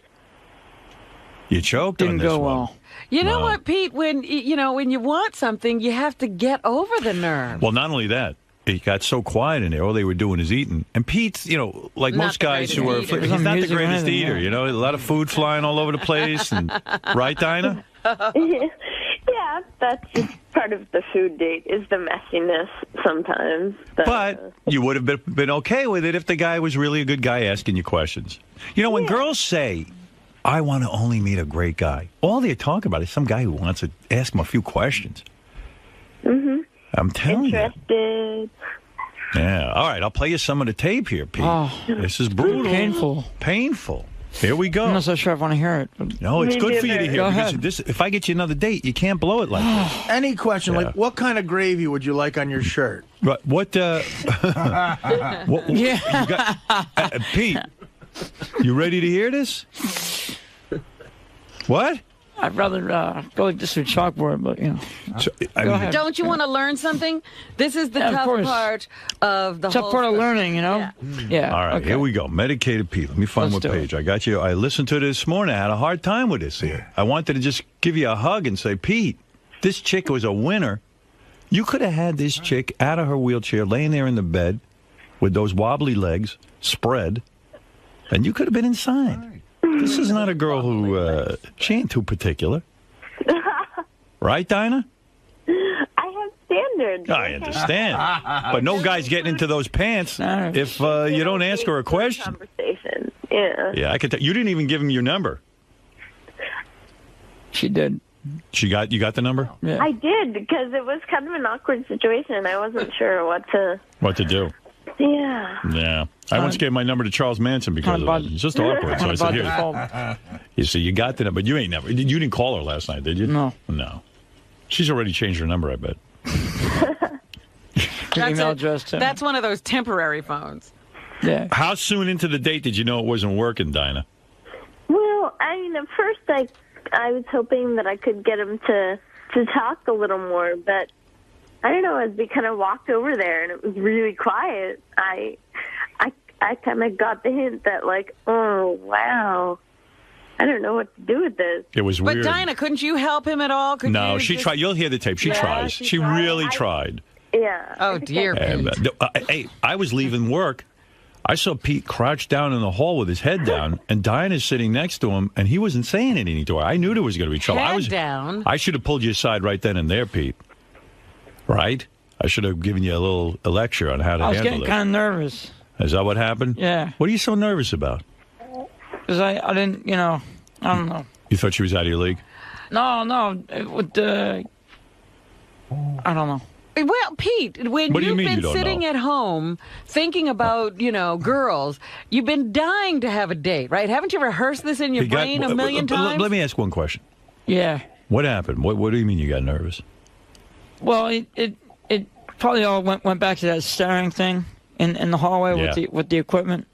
When you were staring? And I saw you walk by, so I kind of wanted to not rehash that a little bit, What are you talking about, Howard or the girl? Howard. What did I do? We're I talking about the girl. No. Like I said, it all came back to that staring thing when you were walking down the hall, you know. Yeah. So I was. I don't know what you're talking about. All right, here we go. Here's Medicated Pete's date. But I want to know, didn't you ever think about what a date would be like and what a great date? Obviously not. You were dreaming about a date and... All right, let me get to then the you tape, just blew brother. it. Let me get to... Okay, check this don't audio. rub it in too bad to him. All right, he knows he blew it. I'm explaining it to him. Medicated Pete, here's his date. There's a lot of eating going on. What'd you order, by the way? Hamburger. Hamburger ain't for you on a date. Ooh. What you got to order is a glass of water. Tea. And tea. Tea and water. That's your meal. Not You even should get soup. a pedophore. All right, here we go.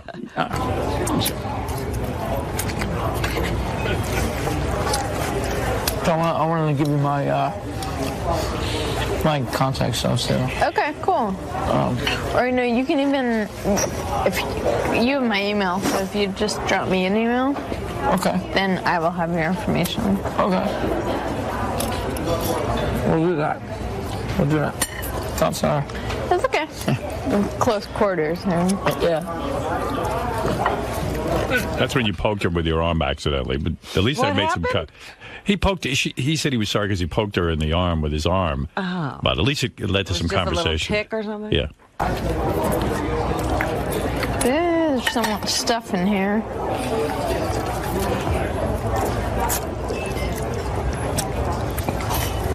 So, I mean, it was like that. Like she's eating and trying to get something. So here's some more. Hey, Howard. Yeah.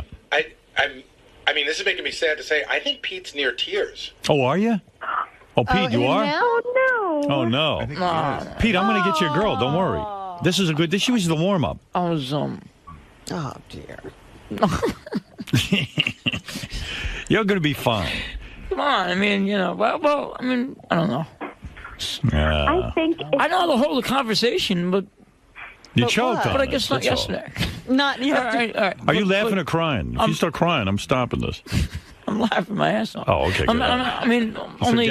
once again, Gary read the situation all wrong. Only just because I'm like, No, we You all are did, sad. Howard. The TV guys, too. Oh, okay. Well, I'll stop talking about it. I don't want to make you feel No, bad. I mean, Pete, do you want to learn? I feel bad at all. I want to learn from this. Come on, Rob. Wouldn't you want to hear every shit date you've been on back on tape? If you want, I'll bring JD in to make you feel better. This is good. Millions of He's people. worse on dates than you. This is good, though. JD's like this. I've been on dates that make this look like fucking Cinderella and the Same Prince. book. No, come on. At least you're better off than JD. Right. JD's like this. I don't care. Whatever. I don't know. What? Listen to me. I got the solution for you. I'm going to fix you. Don't worry. This is going to Do you have a think happy there's ending. no chance with Dinah anymore? Oh, no. The Dinah's gone. You Done. don't want another date, Dinah? I could not do another date. It was a lot of work trying to, Yeah, she did. keep the conversation going the whole time, and I just don't think I could do it again. I hear That's you. rough. Dinah just put a faster motor on her wheelchair. Yeah. She got out of town here. Do you have roommates or? No, I actually living at a home right now. Oh, okay.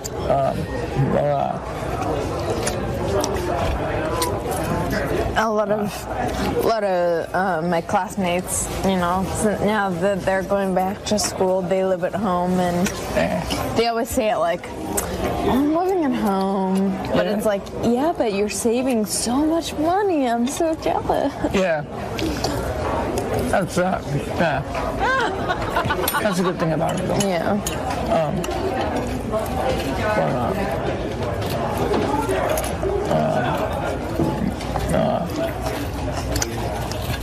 Do you get along with your parents? I do. That's good. What? That must have been some burger. Let's put it this way. It ain't. I was tiring listening to it. I want to just go lay on the couch now. It isn't exactly The Bachelor. Oh, Pete, what are you thinking? Listening to myself is horrifying. Living at a home right now. Okay. See, when you look like Brad Pitt, you can talk like this, and you'll be fine. Yeah, the girls can't even hear you. You can get away with it. You can. All right, listen. So, Dinah, I want to thank you. I'm going to now work with Pete a Thanks little for bit. putting up with me, by the way.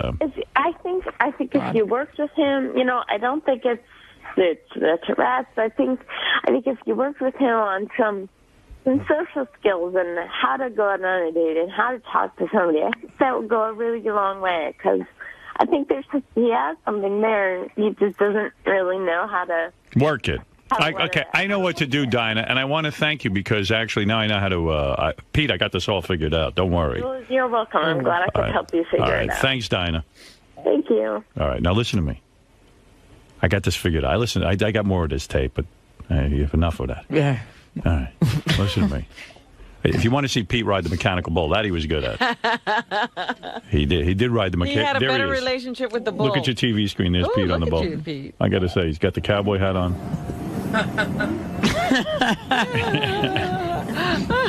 That I got to admit, you did well. There's someplace like that in New York.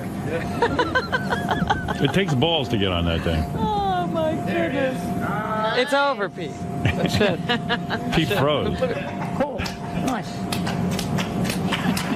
Yeah, Robin, you ever walk around New York and see someone who looks like an asshole? That's where they go. All right, so Pete, here's what I figured out. I got this figured out. The way you're going to score with chicks, you just got to pretend you're me interviewing a chick. This is going to be the key. So when you go on the date, you're no longer you. You're me. I'm you. You're Howard Stern of the Howard Stern Show. And now you're going to engage these girls in conversation. Okay. All you're going to do is ask questions about them. That's the only pressure you got, to think up questions. Just ask questions. Think about Dinah. What's her thing? She wants to be a lawyer. She wants to be a lawyer. So, yeah, Robin's right. So she wants to be a lawyer. Hey, so what type of law you want to practice? Then let her talk for a while. Let her talk herself silly. These girls will talk for fucking 2 hours when you ask them a question. They're so starved for daddy. Well, actually, Howard, there is a little bit more to a conversation than just Hold on. Would you let me finish my advice? This is man to man. All right, but you're steering him wrong. No, man to man. Man to man. You're steering him wrong. She's a girl. She doesn't know. No. Listen to me. All right. Sorry. Listen, I'm no beauty. I get girls in bed. Here's what you do. Then when they talk for a while, you listen to them. And you pick up on whatever they're saying, and then you ask a follow-up question. So she goes, blah, blah, blah, blah, blah, blah, blah, blah, blah, blah, blah. You don't even have to listen to every word. But you also then all of a want sudden, to give some information about yourself. Because there was a thing in the conversation when Dinah's talking to him, and she says, where do you live? He could have said, well, where do you live? Do you have your own place? All right. He never referred back. No, you should have said, can I live with you? Here, so let's listen. I asked Miss Howard TV to hang around. I know you ain't getting her. She's out of your league. She's out of my league. She's out of everyone in this room's league. No one's getting her. No one's getting her unless, I don't know. Unless you're 49. Yeah, rich or